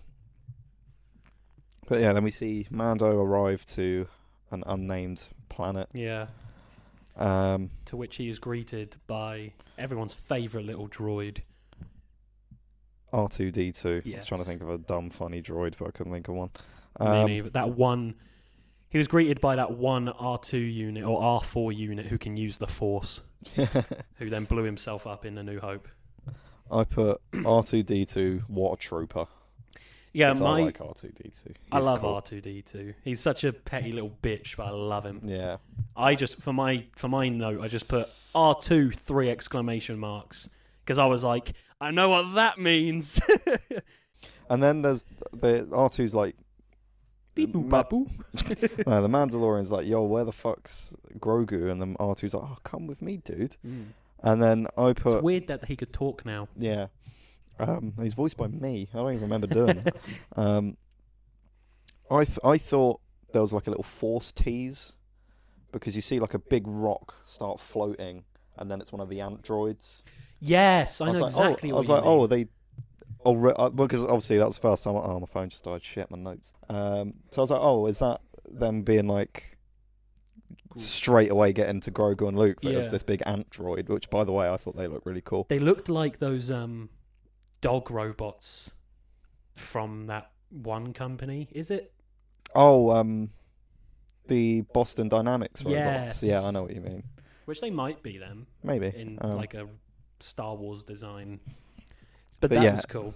So yeah, then we get to this big like open field, and these androids are picking up these big rocks, and they're building what is going to be Luke's like school that he's going to teach people at. Is it the same one from Episode 8? I believe so. Okay. Because we know from Episode 8 that doesn't end well. Grogu is not going to be the first student, because Ben Solo's the first student. And he's talking to the droids. He's like, yo, where's Luke? And they don't say anything. Of course. So they very politely, I must add, build him a little bench. Yeah. And they even put some little grass on it for him to be comfortable. And he goes, is that a bench? And he's like, I'm not sitting on that. I don't know why I'm doing my Tamora Morrison voice. Is that a bench? Yeah. And then we cut to Luke Skywalker and some unnamed little green and Yoda fuck nugget meditating. That was the fact they showed Grogu first, and I was like, come on, just show him. Yeah. So I fucking love Luke Skywalker. Yeah, I fucking love him. He's very cool. Side note, I think from all the CGI characters we've seen in Star Wars, I think he looked the best in this. Yeah. Didn't look great still, but if you look at Grand Moff Tarkin and Princess Leia in Rogue One, and then Luke Skywalker at the end of Season 2, it's a massive jump in quality. They knew they were going to use him a lot more, yes. So they, thank God, put a lot more effort into him. But it was just the fact it's young Mark Hamill is so cool. Yeah. Oh. And I put so they're meditating, and Grogu, because he's 50. He's 50 years old. 50. And he's getting distracted by a little fucking frog that he wants to eat, because that frog didn't even have a wrench. Because he's a stupid little cunt. So he like picks up this frog with the Force, and then Luke's like, Grogu, and then Luke's like, no, I'm not even going to feed you any of these frogs. I'm just going to flex, and then picks up like 100 frogs with the Force. I'm like, why did he do that apart from to flex? Because he's cool, man. And he's in his prime. Luke, then we cut away from that, and Luke's kind of explaining to Grogu about Yoda, because he's like, I had a friend who looked like you once. That was so cool. And I was like, Luke, that's racist. That's true. And he's helping Grogu walk with the Force because he's so small and insignificant that he can't even fucking keep up. He makes him like levitate. He levitates, yeah. I had a friend like you. Yaddle, her name was. Yeah. I wish he did that, but just throw him into a tree. Oh, it like splattered like a grape. Yeah. Oh, cunt. Yeah, then I put here, Luke's a little bit Luke is a bit, oh my god, I can't say it. Luke is a bit uncanny valley, but the best CGI character we've seen so far. Much better than he looked in Season 2. And then I wrote, Luke roofies Grogu. Because he's like, do you remember your childhood or something? And he's like, oh, let me help you remember. Then he touches Grogu on the head. And there's this Order 66 flashback. You see, which is cool, the impeccable 501st Squadron shooting up the Jedi Temple, and these, I think they're Padawans. I mean, they didn't show their faces, so I'm assuming they're just nameless Jedi trying to kill the 501st, and then he wakes up and they're in a completely different location. So Luke basically drugged a child. No, he's 50. He's older than Luke. But a child in their race. That's true. But to see Order 66 again, I just want more of that. As little as it was so cool. That's all I need from Kenobi is more Order 66. Which I have no doubt we will get a lot of. And then my next note was Ahsoka, meh. I mean, from the bits I've seen of the last few seasons of the Clone Wars, she is very cool. But I did not like her in season 2 of The Mandalorian. I do not like her in Fair this, enough. and I will not be watching her show. Good. What about good casting though? I think Rosario Dawson. No, You can hold that opinion, but I don't think she sounds like Ahsoka at all. no, but what looks like a 40-year-old Ahsoka? Yeah, Yeah? sure. Okay. I think because she was an animated character then brought into live action, you can get away with them not looking perfectly fine, and I would have preferred that they went for someone who sounded more like her than looked like her. Maybe even Because dub her over. If they're doing all CGI Luke, then they can add some tweaks to this girl's face. Yeah. What if they dubbed her over with her animated voice actress? I would have preferred that. Yeah. Fair enough. And then she did go, "Oh, why are you here?" And she goes, "Oh, I'm an old friend of the family." And I was like, that's kind of cool. Yeah. Because, I mean, they don't explore it in the show, and I didn't expect them to. No. But it's because, obviously, it's referring to Anakin. They both, Luke and Ahsoka, know two completely different Anakin Skywalkers. That's true. I didn't think of Because that. I know Ahsoka fights Darth Vader in Rebels, but she's still kind of thinking it's like, oh, yo, what the fuck happened to you? Whereas Yeah. Luke's always known Anakin as Darth Vader until the end. So like they know two completely different versions of the same guy, and so that's cool. I knew my father when he was James L. Jones. I knew him when he was Hayden Christensen. Yeah, Very different people. They might go into that a bit more if Luke's going to be in the Ahsoka show. And who knows? Maybe they'll get Hayden back for that too. Maybe, and I would like them to explore how Luke and Ahsoka know Anakin in different ways, but and I'm not slating this episode for that because that's not what the episode's about. No. I'm just saying that was a cool reference. And then Ahsoka shows the Mandalorian, Luke and Grogu from a distance because they're not allowed to meet for some fucking Star Wars reason. Jedi aren't allowed to have like a connection to someone. Which I think is stupid. I mean, I get it because look what happened to Anakin, but it's not like Mando's gonna fuck Grogu, is he? Well, no. No. But obviously, Grogu's gonna fuck Mando. Yeah. Oh yeah. Din is such a bottom. With forced compassion. We'll get into that in the next episode of the show, not the Midnight Man. So the whole point Anakin turned evil was because of the bad Jedi.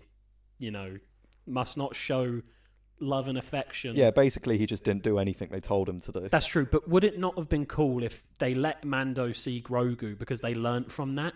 Oh, my father turned into one of the most deadliest people in the universe because he wasn't allowed to love. How do we change that? Let Jedi love. Well, I mean, that's just one of the many problems that there were with the Jedi Council. So, yeah, I suppose. The other one was... They needed to get an extra episode out of this. The other problem was the rat tails that they make the Padawans wear. Yeah. Yeah, nothing... if there's one series that knows fucking cultural appropriation, it's Star Wars. Yeah. Yeah, Mando's like talking to Ahsoka, and again he's wearing the helmet, so you can't see his face, but he can hear it. He's like on the edge of tears. Oh. It's like, oh, that is kind of sad. It's just a shame that it's over. That cunt. Pedro Pascal is such a good actor. He's incredible, yeah. And I'm fairly certain none of Mando was him in this show. I think it was all a stunt double. Yeah, maybe. But the fact he's such a good voice actor and actor that's quite a feat for some. Some actors can't even act. No. And they're Oscar nominated or something. Keanu Reeves. Yep. But just not Din Djarin. Pedro Pascal was brilliant. I love him. I would. Yeah. And then we see like Luke and Grogu, and Grogu watches as his ship leaves, the Mando's ship leaves the planet, and then Luke goes, "Don't try, do," and I was like, "Yo, don't quote that man. Don't use his name in vain like that." Oh, I loved that. No, I loved it, but I'm like, yo, Yoda, did you fucking see that fight scene in Revenge of the Sith? That's my favourite lightsaber fight, is Yoda versus Darth Sidious. It's incredible. Don't misrepresent that man. Say it how he said it. It's do or do not. There is no... Don't cuck his words, Luke. Don't try. Do. Do the do. Mountain Dew. Oh my God. And then Luke runs Yoda's about... so cool, man. What's that? Yoda's so cool. Oh, Yoda's And then they made brilliant. him 5 years old and turned him into a toy-selling product. Yeah, that's true. But Luke with Grogu on his back is cool. No, it's not. Why do you hate Grogu so he's much? just a cunt. I don't like him in the way some people do, where it's like, oh, little baby Yoda. Yeah. I just... to be fair, I don't like the character, but just Luke and another Yoda species... Not nostalgic, because I didn't watch Star Wars properly till I was like conscious. So I don't have this childlike wonder for the franchise. But this is so cool. You can tell that Filoni and Favreau fucking care so much about this franchise, and I love it. So yeah, there's that scene where he's like flipping around and shit like he does in Empire. And what did you wish would happen? I wish that he would have intentionally landed on his back so Grogu would die. And then he sits Grogu down on like a tree stump. And then for some fucking reason, he just starts shadow training with himself, waving his lightsaber around how a real life person does when they get a lightsaber toy. Like he just a big stick. Yeah, he just sits him down. He's like, yo. Womp, Well, no, womp. Grogu was meditating on that Yeah, tree. he's just being a distracting little prick. But Not Grogu. I'm actually slating Luke here. He was the distracting prick. But it was so cool. And then... and then there's the training remote. Yeah, so I'll read you my notes verbatim here. Yeah, a New Hope training droid. Grogu rolls it like the fucking little cunt he is. Little twat got shot, lol. Yep, essentially. I didn't write that, but that is what happened. I wish that was like a proper blaster shot. What are they? They're like stun shots. Yeah, like stun things, yeah. They just like an electric shock or something. But yeah, he gets shot. and then you see Grogu like evading the shots and flipping and force jumping and stuff. Yeah, my note for that was Grogu do big jump. I put Grogu evading training droid shots and flipping and force jumping. Grogu destroys training droid like the ungrateful little prick he is. And then Luke and Ahsoka are together. Yes, that's when I wrote. Which I feel like is a massive thing for big Star Wars fans. I put Ahsoka says so much like your father to Luke. And then that's what I put. They both know two completely different Anakin Skywalkers. And then I put Luke is such a pretentious bellend. What? Because he was just standing there being a smug twat for no reason. He was like, yeah. I love Luke Skywalker, but when he puts that black suit on, he thinks he's the shit. It's his best suit, though. It is, but it gives him too much fucking ego. Nonsense. Yeah, he does. He did just stand there like, God, I'm good. Yeah. Which he is. I love Luke Skywalker. But seeing Luke and Ahsoka in like the same frame of film, I don't care about the character Ahsoka, but I know there are some Star Wars fans who have wanted nothing but to see Ahsoka and Luke together. So I bet they creamed so hard. I creamed so hard when the credits rolled in the next episode. That was just... This episode is just full of cool moments. Then Mandalorian arrives at Boba's palace, and Shand briefs the team, which now consists of Boba Fett, Fennec Shand, the Mayor's Cuck, Kasantan, the Black Metal Wookiee, the Mandalorian, and the mods. Just quickly. So Luke and Ahsoka talk, and then she walks off, and my notes went, Ahsoka leaves to film her spin-off. Because that's essentially what happened. But yeah, so then there's the briefing scene. Yeah, she briefs the team that the Mayor and the Pikes are building an army because they want to, A, move spice through Mos Espa, and 2, kill Boba Fett and his organisation and stuff. And then we saw a sand crawler that had a big skull on it. Sweet. Where? What the fuck was that? They probably just found it and it's like, well, that's what I love about Jawas. They're like drunk people on a night out. They just see stuff like, I'll have that. They take a road cone and put it on their heads. Yeah, that's like... And then have a kebab. Yeah. They just see things like, I'll make a nice bit of room decor. They're just giving this shit away. Yeah. Yeah. And then we get what I truly believe is a and then great cameo. I'll get to that. Okay. Because Mando goes to Mos Pelgo, which is now called Freetown. Yes. I'm going to call it Mos Pelgo, though, because Freetown sounds stupid. Mando says to Cobb Vanth, the deputy, he's like, where's Cobb Vanth? And then we cut back to the deputy, and he appears from behind the deputy. So in the real world, when they were actually shooting this, they had it in frame, so they had the deputy, and just behind him at like an angle, that's where Cobb Vanth was standing. Yeah. So I put, Mando, are you fucking stupid? Because he's like, where's the deputy?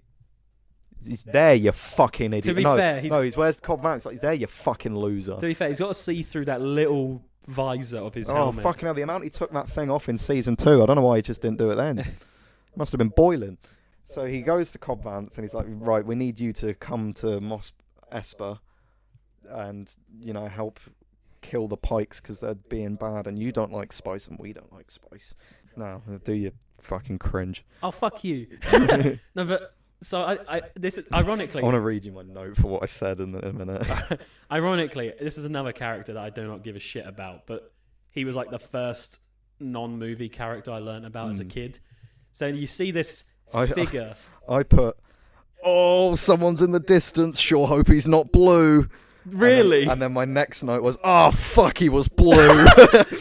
Max Rebo with a hat on. Yeah, as he got 3 Max Rebos in a trench coat. No, it's 1. But as he got closer, he progressively got shorter. No, so in the distance, Cobb Vanth looks, and a character is walking from a long way away. His legs must have been sore.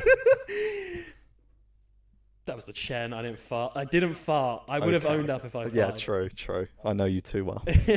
So he's just walking up to him for a good, full minute of screen time, and it keeps cutting back to Cobb Vanth take your time, mate. And so he's getting closer, and my reaction was, who the fuck is that? Cut away, cut back. No fucking way. Cut away again, cut back.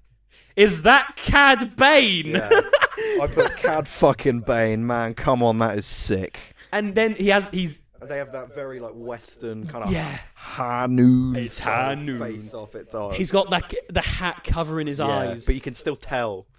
Oh, and just he's talking, and I was like, he's gonna look up in such a dramatic fashion, and he did. Yeah, and I was like, that looks fucking amazing. See, if they can get the Clone Wars voice actor back for him, then they can do it for Ahsoka. Anyway, yeah.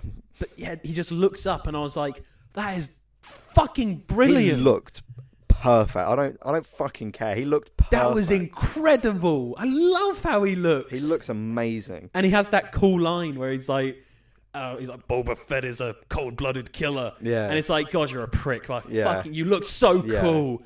That's another thing, Star Wars. I want the Chronicles of Cad Bane. Oh, that would be good. Yeah. And it's another thing where Star Wars just went, cowboys, let's make that Star Wars. Yeah. But yeah, that was just so fucking cool. Yeah. And they have he reaches for his gun, and they're like, he just wants to fight someone. Yeah. He's so on edge. He moves away his jacket, and he's like, so we're going to do this? And then, what is it, the deputy? Yeah. Points his gun, and he fucking empties into him. Yeah, he shoots Cobb Vanth in the shoulder, and then he fucking obliterates the deputy. Yeah, and Boba Fett's the cold-blooded killer. Yeah. You murdered that man. You killed him. Yeah, at this point in the show, I don't actually think we'd actually seen Boba Fett kill anyone yet. I don't think in the whole of Star Wars we saw Boba Fett kill anyone. Right, yeah. Yeah, so he goes up to Vanth, he's like, I'll pay you the same as Boba Fett to just stay here and do nothing. And then, he fucking shoot it very Western standoff style. All they needed was a clock to ding and then oh, it was amazing. Draw.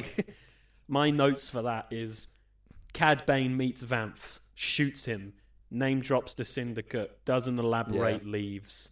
No, I thought Syndicate was hey, when me, Boba, and Bosk and that robot droid were... I thought that was the Syndicate, but that's the Pikes. The Syndicate's the Pike Syndicate, yeah. I think they were just... Because when Darth Vader hired them, they were all just working separately as their own bounty hunter, I think. And that guy who has toilet paper wrapped around his head. Oh, what's it? Dengar. Yeah, who is in 9, isn't he? Is he? I don't know that. There's a character It's canon. I'm not just saying this. No, yeah. So it's Dengar's body. Oh, it's a 9, so it's not canon. Yeah, typical Star Wars fan. The sequels don't count. It's Dengar's body and legs, but he's got a different, like he's got a higher upper half. Oh, right, okay. And in like some sort of visual dictionary, they confirmed that upper half is a fake body that he's wearing. Okay, So I didn't know that. in 9 I'll have to look out for that. Yeah. Yeah, I think of the sequels as the same way as some of the deleted scenes from the Clone Wars, where bits of them are canon. Fair enough. I like they're fine. I like Force Awakens, and I like Force Awakens, don't although it mind- is A New Hope with better CGI. Oh yeah, I don't mind The Last Jedi, but I'd rather watch a prequel or an original trilogy movie than them ever again. I think The Last Jedi is probably my favourite of the three, apart from that whole casino bit, which was just stupid and took too much out of the movie. That whole plot line with Rose, I know she Andrew got Serkis. Huh? And Andy Serkis. Oh, Snoke. Yeah. Oh no. yeah. No, the guy with the lisp. No, that's Guillermo del Toro's brother, Benicio del Toro. Yeah. Oh. Andy Serkis is Snoke. Is he? Yeah. Oh. Because he's motion capture guy, isn't he? Sorry, Andy. That's all you are. Oh, you're the motion capture guy, and he also directed Mowgli. So we go back to Luke and Grogu. No, we go back to the club, and the Pikes walk into the club. I don't have a note for this, so you go on. They go into the club, and we see a droid with like 8 arms playing the drums. He was really cool. They had to bring him back. And it's the same thing as Cad Bane. They walk into the club, bomb the club, don't elaborate, and leave. Oh, fuck, of course, yeah. And then, we go back to Luke showing Grogu Yoda's lightsaber. Which was cool. Looking at him holding that lightsaber, so obviously Yoda's small, so he's got a smaller hilt. It was so funny. No, but it makes me think, why don't they have smaller hilts but longer blades? Oh, in the Jedi Path, which might not be canon anymore, I'm not sure, but that's kind of presented as a textbook they give people in the Jedi. Sacred texts. Yeah, there's different lengths of lightsaber blades, and it's not because he's small, it's personal preference. Like you can choose. There's the normal ones. Well, some would say a long lightsaber hurts too much. Shut up. There's normal ones which you mainly see throughout all of it, and then there's shorter ones which are apparently they're a lot quicker to maneuver, which makes sense because Yoda's in his prime was very fast. Doesn't Ahsoka have a shorter white? She has a short one and a normal one, and then there's ones that are a lot longer than the normal ones, but we haven't seen those. I thought it was just because he's small. No, it's for like more agile people, because like you look at like Yoda vs Count Dooku in Episode 2, and he's like fucking everywhere. Why is Dooku's lightsaber? That's also in the Jedi Path, but I can't remember why. Because he's a prick. I think he. I won't look at him now because I can't bother. But I think it's not that important. he might have. I think he stole the hilt off someone. Okay. I think it allows you gives you more wrist or something. I don't know. Fair enough. But yeah, seeing Luke hold it, Count Dooku, by the way, has the best lightsaber fighting style. Continue. Yeah, isn't it? It's very elegant. Christopher Lee is a was a fencer. Rest in peace. But yeah, the way he like just flings it around in his wrist is so cool. But yeah, seeing Luke with the small blade, the small hilt, I'm just like, what? Why don't they all do that? It fits in your hand nice. Doesn't hurt that bad. Jack has a perfectly functional penis, ladies. No, I have a perfectly functional lightsaber. Penis. Well, it does have a red blade on it, yes. I should go to the doctors about that.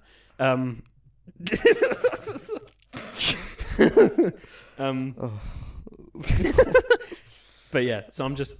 So many people I just want to outwardly apologise to. I don't. You know what you were getting into. Yeah. But yeah, doesn't. And then so he offers it to Grogu.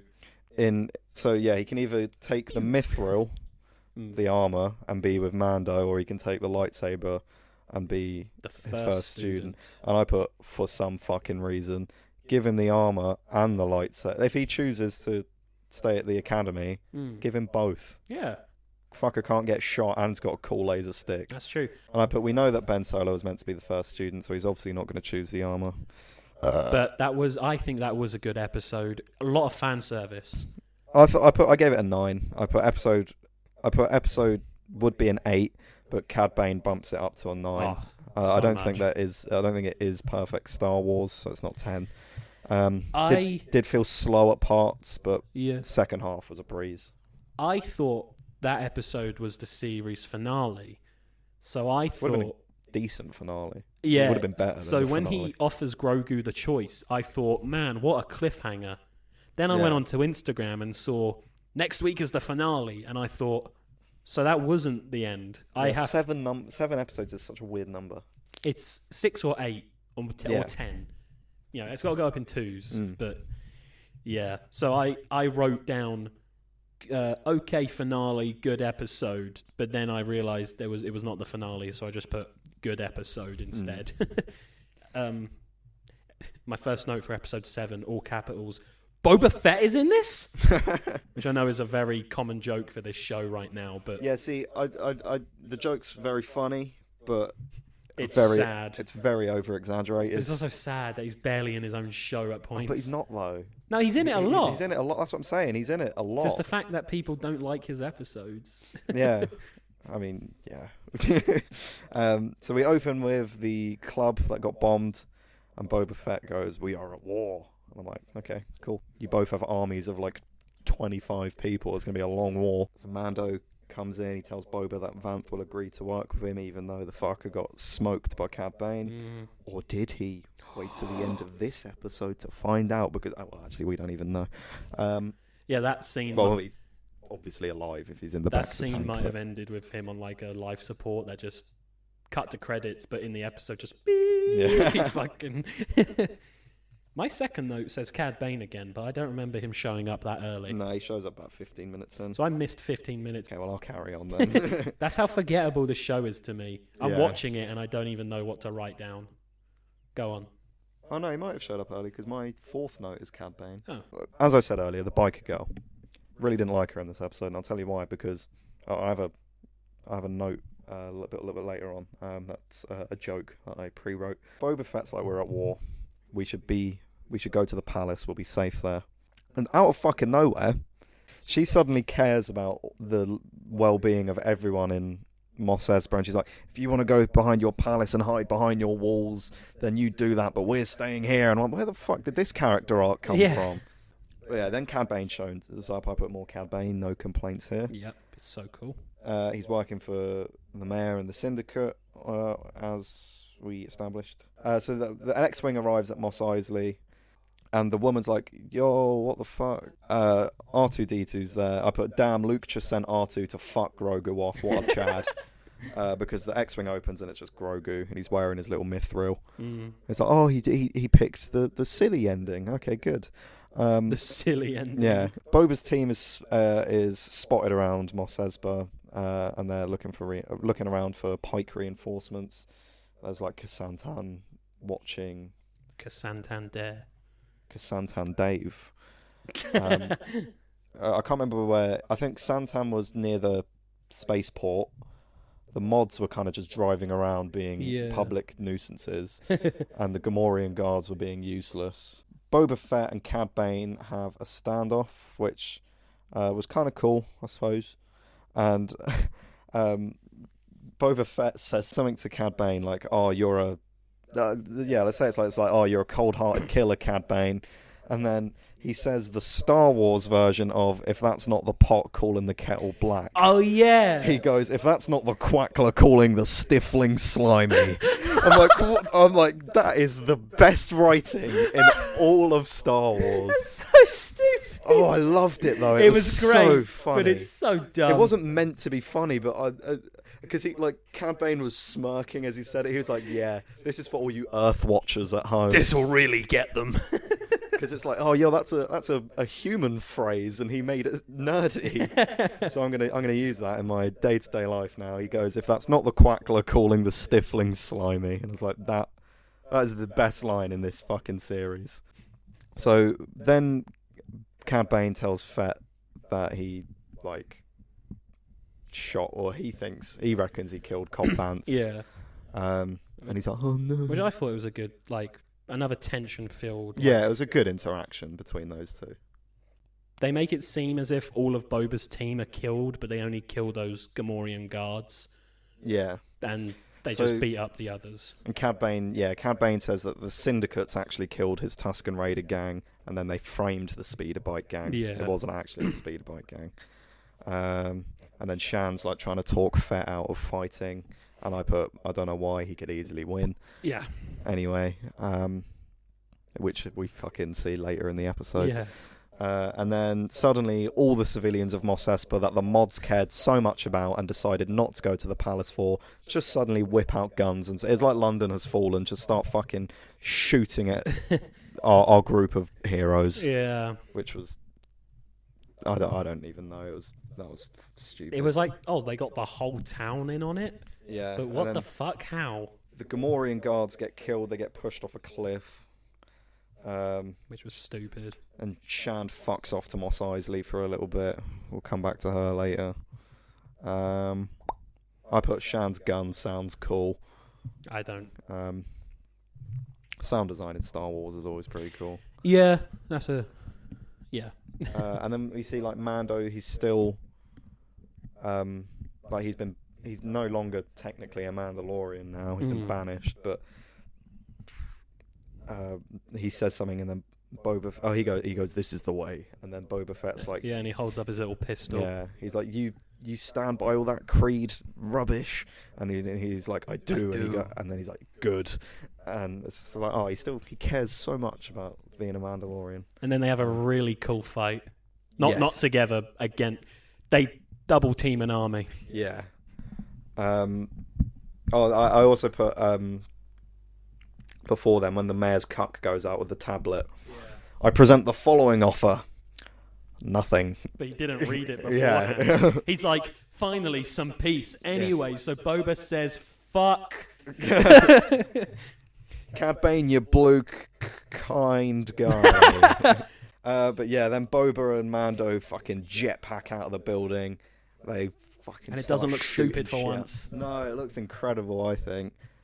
And even if the CGI was bad, just the premise of the scene was so cool. Boba's got knee-mounted missile launchers, which was It was weird, in Mando. Awesome. It was in Mandalorian Yeah, season but 2. it's still stupid. Yeah, that would What not if that work. went off and just blew his foot up? When he like sits down, he Yeah. blows a table up or it's something. A wank, I Yeah, I put, was that a knee missile? Next note, it was. I put some of the blaster shots in that specific scene look fucking dreadful. Oh, what, like Yeah, the like, CGI? Usually they're amazing in recent Star Wars, but there was a few that I saw, and it was like we said earlier when Boba Fett landed. It was like they were in Photoshop. They picked it up, screen recorded it, and they just dragged it across the screen. Yeah. Because they didn't like explode on impact. They just disappeared, and there was no like animation to them. It was just literally a JPEG going across the screen. Yeah. Most of them did look great, but there was a few that really, and when you notice them, they stand out And a lot. it's another one of those things where when they filmed it. Well, it's like we said earlier. It's just use real laser guns. No. But like when they filmed it and then put it into editing, they clearly went, put the laser bolts where the characters aren't. Yeah. They didn't. They always do that for Yeah. stuff, and it's always, that's another thing where it's like the armor looks rubbery. Yeah. Just try something else. I put my boy Kasantan shows up and fucks shit up, and then I put wait no, surely not. Oh, okay, he's all right because I thought he died. Yeah, they like, what's the word? Kind of fake you out. Yeah, they all jump on him. Yeah. That was silly, but I thought he was dead, and I was a Yeah. bit like, oh, come on now. And then the Pikes retreat, and then we kind of get like the spiritual successor to droidicas from episode 1. Yes, They're scorpion droids. Oh, they're not the same thing. No, not the same. I thought they were called, just upgraded versions of those. I'm assuming they are because they got the shields, but Okay. they weren't called droidicas. They were called scorpion droids. Which, pretty cool. I thought they were sick. I like droidicas. Oh, they're amazing. I hate wish- them in the Lego game because of the field. Yeah. And I don't like playing as them, but I like them. I wish we get more. I hope we get more of them in anything. But Yeah. yeah, they're so cool. Yeah, I can only assume that like you know when the Empire took over, they kind of took things from both the Clone Army and the CIS and rebranded them, upgraded them. Yeah. So you can kind of see the similarities between, like, you look at I can't remember what they're called, like vulture droids. Yes. They look like TIE fighters when they're flying. Oh yeah. Like it's a ball and then there's two wings on Yeah. the side. Yeah. I liked that. And even like the capital ships, like the They look like Republic. Star. The Republic Yeah. capital ship is just a Star Destroyer, Yeah. isn't it? So I think that it's just like, oh, droidicas, we'll do that, but big. Which is cool. I I'm love more than it. happy with that. I always love it when any franchise is like, let's bring this thing back. Like but continuity, not, yeah. Let's bring it back, but it's not the same, to show there has been development behind the scenes. Even like I believe they're called AT-GTs in The Last Jedi, the Guerrilla Walkers. Oh yeah, with like the untrippable legs. Yeah. Yeah. So yeah, just things like that really add to the lore. Yeah. Even just a little bit. It just shows the progression of the armies as well, I think. I put, they have droidica shields. Are they big droidicas? Imagine if there was a giant ball rolling in. And then Boba's little targeter goes down, and then his backpack missile, which I think they looks like they took from Battlefront 2. I know it was obviously in Season 2, but before the Battlefront games, I don't think we'd ever seen that before. So Okay. I think it might be from Battlefront, which is cool. Yeah. Bit of a waste because it didn't help. And then I put, dumb E-boy guy does gay spin. Because this was when the mods are getting shot at. Yeah. And the London guy does a very camp spin and shoots someone. It's like, why? All they needed to do was CGI in a blaster bolt where his head was, so their spin would have made sense. So and it wasn't even a quick spin. It was quite like they had so much time to just kill that guy. And they put it in slow motion as well. Yeah. So it lasted even Fucking longer than it stupid. needed to. And then the mechanic from the Mando episode shows up with Grogu. Oh, I spelt Grogu wrong in my note. Mando and Grogu reunion. Yeah, I did. I spelt it Grogu instead of CUNT. I put Mando and Grogu hug. Kind of wholesome, but he's still a fuck ass. And then I put Rancor Ex Machina because right as it looks like our trusty heroes are about the to odds fail, are against them. the Rancor fucking shows up, much like the big water demon thing from Spider-Man Far From Home. Like it crushes through a clock tower and then it just saves the day. Boba's riding it. I put pretty cool, to be fair. Yeah, there was that little reference going back to the first episode where he sees the Rancor. There's that reference to the Christmas special. I've ridden things 10 times this size. And then in the Christmas special, he's literally riding a mountain dinosaur thing. I put, Mando starts destroying a scorpion droid. Shit cunt tried to help, but he's a dumb fuck, so the Rancor sees it off. Shit cunt, of course, being Grogu. And then this is how I put, Biker Chick thinks this show is called The Book of Biker Chick when I evidently don't even care enough to remember her name. Yeah. Because she has this little main character moment where she wants to go and snipe on the top of the building. Oh, because shit, yeah. That's pretty useless as well, because then doesn't the Rancor just appear and destroy that one too? Yeah. Then the Scorpion droids come back, the Rancor beefs it. I put it's very kaiju. Like Pacific Rim. Yeah, even the way it was shot, it was very kaiju film, Yeah. kind of, which was cool. It's not a bad thing. And there's a Wilhelm scream. Yeah, for a guy who died. Yeah. They kill him, then throw him, then he screams. Yeah. What the fuck? I love so a Wilhelm stupid. scream. I've been playing... It's a Star Wars Yeah. staple. Yeah. So Like, I don't believe I've got a bad feeling about this. is that in Mando? I believe so. Oh shit. So yeah, no, I would have remembered. I would have written that down. Yeah, same. But I've been playing Republic Commando today, a game from 2005, and there's a Wilhelm scream in that quite early on, which is quite funny. That's just because it's a stock sound, but still, it's cool. I know it's obviously a clone, but I think it was even funnier if you imagine it was a battle droid that did a Wilhelm scream. Yeah, Cad Bane comes back, and he fucking shoots fire at the Rancor. Oh, yeah, which really doesn't put the Rancor in a good mood. But it just pisses it off and it leaves. It doesn't even kill Cad Bane. No. It's just like, well, fuck you. Yeah. And then I put Cad Bane fucking whacks Fett. He kicks the shit out of him. And then Fett whips out the old gaffy stick. And I put, holy shit, he killed him. Man, that sucks. I would have loved to have seen more live action Cad Bane. Give him a whole show or a movie or anything. because Yeah, fuck, put him in Kenobi or something. I think we'll see him again. Whether that makes sense or not. Yeah. I think we'll see him again, but I think he was dead there. I think when we see him again, it'll be before. Yeah, this. a lot of people think, because he has like a beeping in his chest, Yeah. people think that's him, but I feel like... And that shot of his body was almost as if they were like, oh, is he alive or is he dead? But I feel like characters have got to die at some point, man. I think he's dead, but I think we'll also see him again. It'll just be in the past. Yeah. Like before when this was set. But yeah, that kind of sucked, I thought. Maybe the only... obviously, he's got he has a relationship with Boba from years ago. But think of all the people who have seen the live action shows but not the Clone Wars. So maybe they put him in this show because he's going to show up somewhere else. Yeah, exactly. So it's like, oh, it's the guy from Book of Boba Yeah. Fett. And now he's in Kenobi or Ahsoka. Well, maybe not, because that would have been after. But you know what I mean. Setting it up for the audiences so they remember. So I put Rancor versus Mando. Homie got yeeted. Yeah. Because he fucking threw the cunt, even though he's got a jetpack. But okay. And then I put, as Grogu was walking up to the Rancor, I put, oh, here we fucking go. Grogu uses Force compassion and sends the Rancor to sleep. Yep. Because he's a cunt. When the Rancor was staring at Grogu and snarling for like 30 seconds. He could have just swallowed the cunt whole right there. Crushed him. No, it wouldn't even be a boof. The size of it would have just been like a little... Just a flick. Yeah. Oh, imagine how funny that would have been. Oh, if that was the end of Grogu. Greatest scene in The Mandalorian was when that scout trooper fucking nuts him. Anyway. That was a good scene where just... I'm going to rewatch that once we're done recording this. Not that episode, just that scene on loop. I think there is a 10-hour version. Yeah. I remember I watched that episode with my ex and she saw that scene, she cried.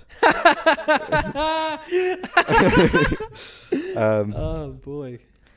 The syndicates have pulled back from Mos Espa and returning to Mos Eisley. Okay, yeah, sorry, I'm just catching myself up. The Rancor climbs a building like King Kong. I liked that. Funny. And then Grogu uses the Force, puts it to sleep, and then he went to sleep next to it. The cheeky little shit. Yeah. So I hope the Rancor wakes up before him and think like, whoa, I do not remember last night. Anyway, Shand shoots up the mayor's room. She kills all the pikes and stuff, and then hangs the mayor. She fucking hung him. She's got like this wire thing, essentially nooses him and just and his lifeless body is just hanging there. I was like, for like that's fucked up. That's so cool. Yeah, like till the end of that scene, he's just there. That is when I wrote, "Is Shand hot?" Because that was kind of like new kink unlocked. I mean, for a woman of 58 years old, yeah. She looks incredible, I must say. Oh, yeah. Ming-Na Wen, if you're listening. She's like almost the same age as Tamara Morrison then. She does not... They are not the same age, but... Ming-Na Wen, if you're listening, let me introduce you to my friend Jack. Why me? Oh, he's a lovely guy. And then there's that scene where Boba and Shand are walking through Mos Espa and they're all bowing and giving shit. It's like, okay, that's kind of cool. That was cool. Respecting that. Yeah. And then he's like, oh, the Bacta tank's being used. But by who? Kasantan is still there. So it's like, yo, Cad Bane's still alive. He's not, by the way. Cobb Vanth was using it. Yeah, it was Cobb Vanth. And they put that in an end credit scene as if it was a big reveal. Yeah, so the Mandalorian music plays. They fly off. Mando has Grogu in the little astromech port of the thing, which is funny because that's just unsecure, and if he goes too fast, that cunt's going to get splattered. But they go into B-Tech hyperspace, credits music plays. There's someone in the Bacta tank with Body Mod Guy, the guy who fixed Shand earlier in the series. And I put, is that Cobb Vanth? I rewatched it again. I rewatched it one more time. I could not tell who it was. I googled it and it's like, it is Cobb Vanth. Yes. And then I put, this is what good modern Star Wars looks like. Episode felt long to start with, but the last 40 minutes flew by, and I gave it a 9 out of 10. I thought it was a good finale. I thought it was a good finale. The series as a whole. The series as a whole is a 6 for me. Like, yes. I ranked every episode out of 10, and the average was 6.85, but I think a 7's too generous, so I give it a 6. That's fair. I'd agree. Maybe... But I don't want to rewatch it. It was new Star Wars, which is... Yeah. New Star Wars is never going to top old Star Wars, but it was all right. I never want to watch it again, and No. I don't want there to be a series 2. I mean, Unless I it's still really have good. I still have all these notes, so I just won't delete them, so I'll never have to watch them again if a new show That's comes true. out in like 5 years. But it did nothing for Boba Fett as a character. No, not at all. Absolutely nothing. And it ruined the whole mystery behind Boba Fett for me. Fair enough. There was a lot of opportunity to give him this amazing character. You said, and I agree, like the anthology idea. Yeah, for a title, The Book of Boba Fett. Mm. Book chapters. Give us chapters of his life. Maybe not a whole episode, but give us an episode where it's Daniel Logan again, which I know he had a cameo. It wasn't him, it was CGI.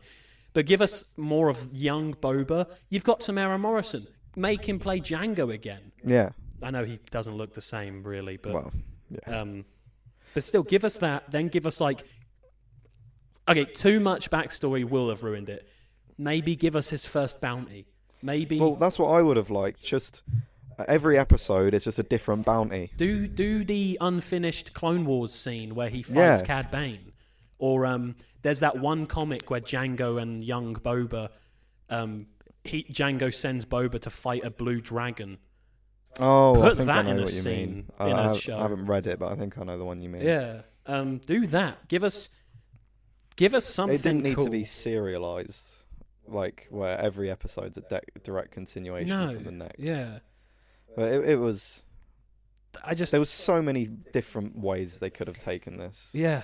And when I saw Boba Fett in season 2, I was like, "That's so fucking cool!" But not once did I go, "He needs a show."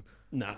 I would have. It would have been more than okay if he was just the Mandalorian sidekick. If if his storyline ends with him sitting on that throne in the end credits, That would have been. Oh, that would have been perfect. Perfect ending. And then they decided to continue it with a waste of 7 hours of my time. Roundabout, yeah. John Favreau, I love you, but Yeah, you're gonna have to make up for it, mate. We're gonna have to make out for this. You're gonna have to make me some really good food, John. Yeah. and show me your wrists. Or any pictures of Scarlett Johansson's wrists that you may have saved. God. But That's another reference that 3 people will get, and two of them are are us. but yeah, it was all right. Yeah, I never want to watch it again, but it's done now. Yeah. Theme song at the end of the last episode, hilarious. kick ass. If you didn't notice, episode 1 through 6, the theme song ends. It just goes, "Hey." But episode 7, they go, "Fett." Boba Fett. But they say his name, and it's the most cringe-worthy thing in the world. But it goes so hard. It's so good. The Mandalorian theme song is great, but it pales in comparison to that. It's so good. It's so cheesy and it's so stupid, and it doesn't make any sense if you think of the actual, real, canonical reason as to why that song might exist. But it's so funny. I love it. Ludwig Göransson, I think your name Something is. like that, You outdid yourself. But yeah, it was. Yeah. It was nothing new, really, was it? If Kenobi is this bad, I may be done with Star Wars forever. See, if Kenobi is exactly the same as this, I'll still give it an 8 just because Ewan McGregor. And any cameos that may appear in that. And Hayden Christensen. Oh, I don't care. I want to see Clone Troopers more than I want to see Hayden Christensen. Fair enough. He's a twat. No, he's not. Why didn't they bring back Jake Lloyd? Actually, after they've done young Boba in this show, wouldn't surprise me if they did young Anakin again, CGI-wise. They should do a show. No, don't worry. No, I'll cut it out if it's that bad. They should do a show where it's like a young Sheldon. Young Anakin. That's stupid. That is stupid. But yeah, so Kenobi is the next show. Yeah, Kenobi's coming next. I hope it's good. Yeah, same. I don't love him as much as I love Luke, but I love Obi-Wan Kenobi. I love Obi-Wan. I don't like Ben. Obi-Wan's my favourite Jedi just because he's Ewan McGregor. I'm not keen on Ben. Yeah, Ben. Yeah, no. I mean, I get the character, but... Oh, yeah. But yeah, Ewan McGregor Is immediately puts it up above above Boba Fett yeah. already. There was He's a sexy man in that poster. yeah, you can hardly see him. Oh, but a rugged Ewan McGregor. Oh. The bi panic. Yeah, it's gonna be a treat. Oh, for the eyes. If they get Natalie Portman back, oh, I don't think they would. heaven above. I think she's overrated. Have you seen Black Swan? Not the full movie. Watch Black Swan. Oh, Jack. I know what scene you mean. Watch the other scenes in Black Swan. God, that's bad. Is that true? Is that the only scene you've seen? Oh, come on now. What was it? Just morbid curiosity or what? We don't need to go into that. Thanks for listening to the... Yeah, thank you for listening to our very first review. Yeah, we reviews are like a thing we want to do, but nothing... Not often. We're only going to review things we care about. Yeah. Not every big release. Yeah, our next review is going to be Batman. Yeah. We're not doing Uncharted. No. Or whatever. Nothing else is coming out before then. It's Uncharted, then Batman, isn't it? Yeah. And that's like 3-week gap for a whole month nearly. Yeah, no, we're not going to review like every single movie we go and see. We just might... the big, not influent, but like the big hyped up ones. We'll put it in our what did you watch this week. Yeah, we'll chat about it. We're not we won't go into 2.5 hours of detail. This is nearly into 3 hours long for a Yeah. 7-hour show. Yeah. We're not going to talk for 3 hours about Uncharted or fucking Moonfall. But yeah, like it's going to be A, big things, and then B, big things we care about. If we were doing the podcast, then we would have done Spider-Man. Oh yeah, You know, but we're not going to talk about Gotham. yeah, so I You think know, the immediate plans are Batman, maybe Kenobi. But yeah, it's just, you know, yeah, we're not going to do everything. no. But yeah, so this was our first review. A lot longer than I thought it was going to be. You thought it would be this long. I thought it would be about this long, yeah. Pardon, which is fair enough. But yeah, that's it, I suppose. Thank Yeah. you very much for listening. We hope you enjoyed the episode. Weirdly, my throat feels a bit sore from talking so much tonight. Really? And we talk for more than this when we're not recording. Yeah. So the fact it hurts is a... I think it's because I'm putting on like a slight little... Well, I'm in not character, No. but I'm in presenter mode. That's you fair, yeah. know? Where I'm trying to... I say articulate myself, but I'll still like... Can't say... shit myself Yeah, on you still on- can't say Uncanny Valley first time. No. But yeah, that's it. Well, that's Book of Boba Fett. Let us know what you thought. If you disagree, then don't bother commenting because we're not going to argue with you. If you agree, then tell us. It'll make us feel better. Yeah, we're not going to argue about Book of Boba Fett. Yeah. Come back when the Batman's out. Yeah. Because if you think it... I hope it's good. And let's say it is. And if you think it's wrong, you're wrong. I mean, if you think it's bad, you're wrong. Yeah. Yeah, anyway, that's been us. Yeah. Thank you very much. Thanks for... Sorry for making it literally the length of 3 episodes. See, this will really tell us about the dedication of some of you. Brandon will listen to this twice in one day. Brandon will listen to this twice in 20 minutes. On 2 devices. Yeah. 2 different sets of earphones in. He's slightly out of sync, but it won't bother him. Yeah, just be like, welcome back, welcome back, welcome back. He's like, this is good shit. But yeah, thank you very much for listening. Yeah. That's like the 9th time we said that. Let's actually wrap this up now. This has been the Book of Boba Fett. Let us know what you think. Follow Chalk Presents on Instagram. Like the video. Follow us on Spotify. Rate us 5 stars. All the good stuff. Yeah. We've been the Midnight Men. Yes. We started recording this at about 9 and it actually is gone midnight now. Holy shit! We took that break an hour ago. Yeah. Fuck me. Jesus Christ. Anyway, I've been Harry Savage. I have not been Harry Savage. I've been Jack Stalin. And we'll see you next week, maybe. We might give you a break from us. Nah, we'll come up with something. We'll find something. We've got the Super Bowl We've got the Super Bowl trailers and we've got a whole list of ideas. Anyway, thank you very Cool. much. See you next week. Thanks, guys.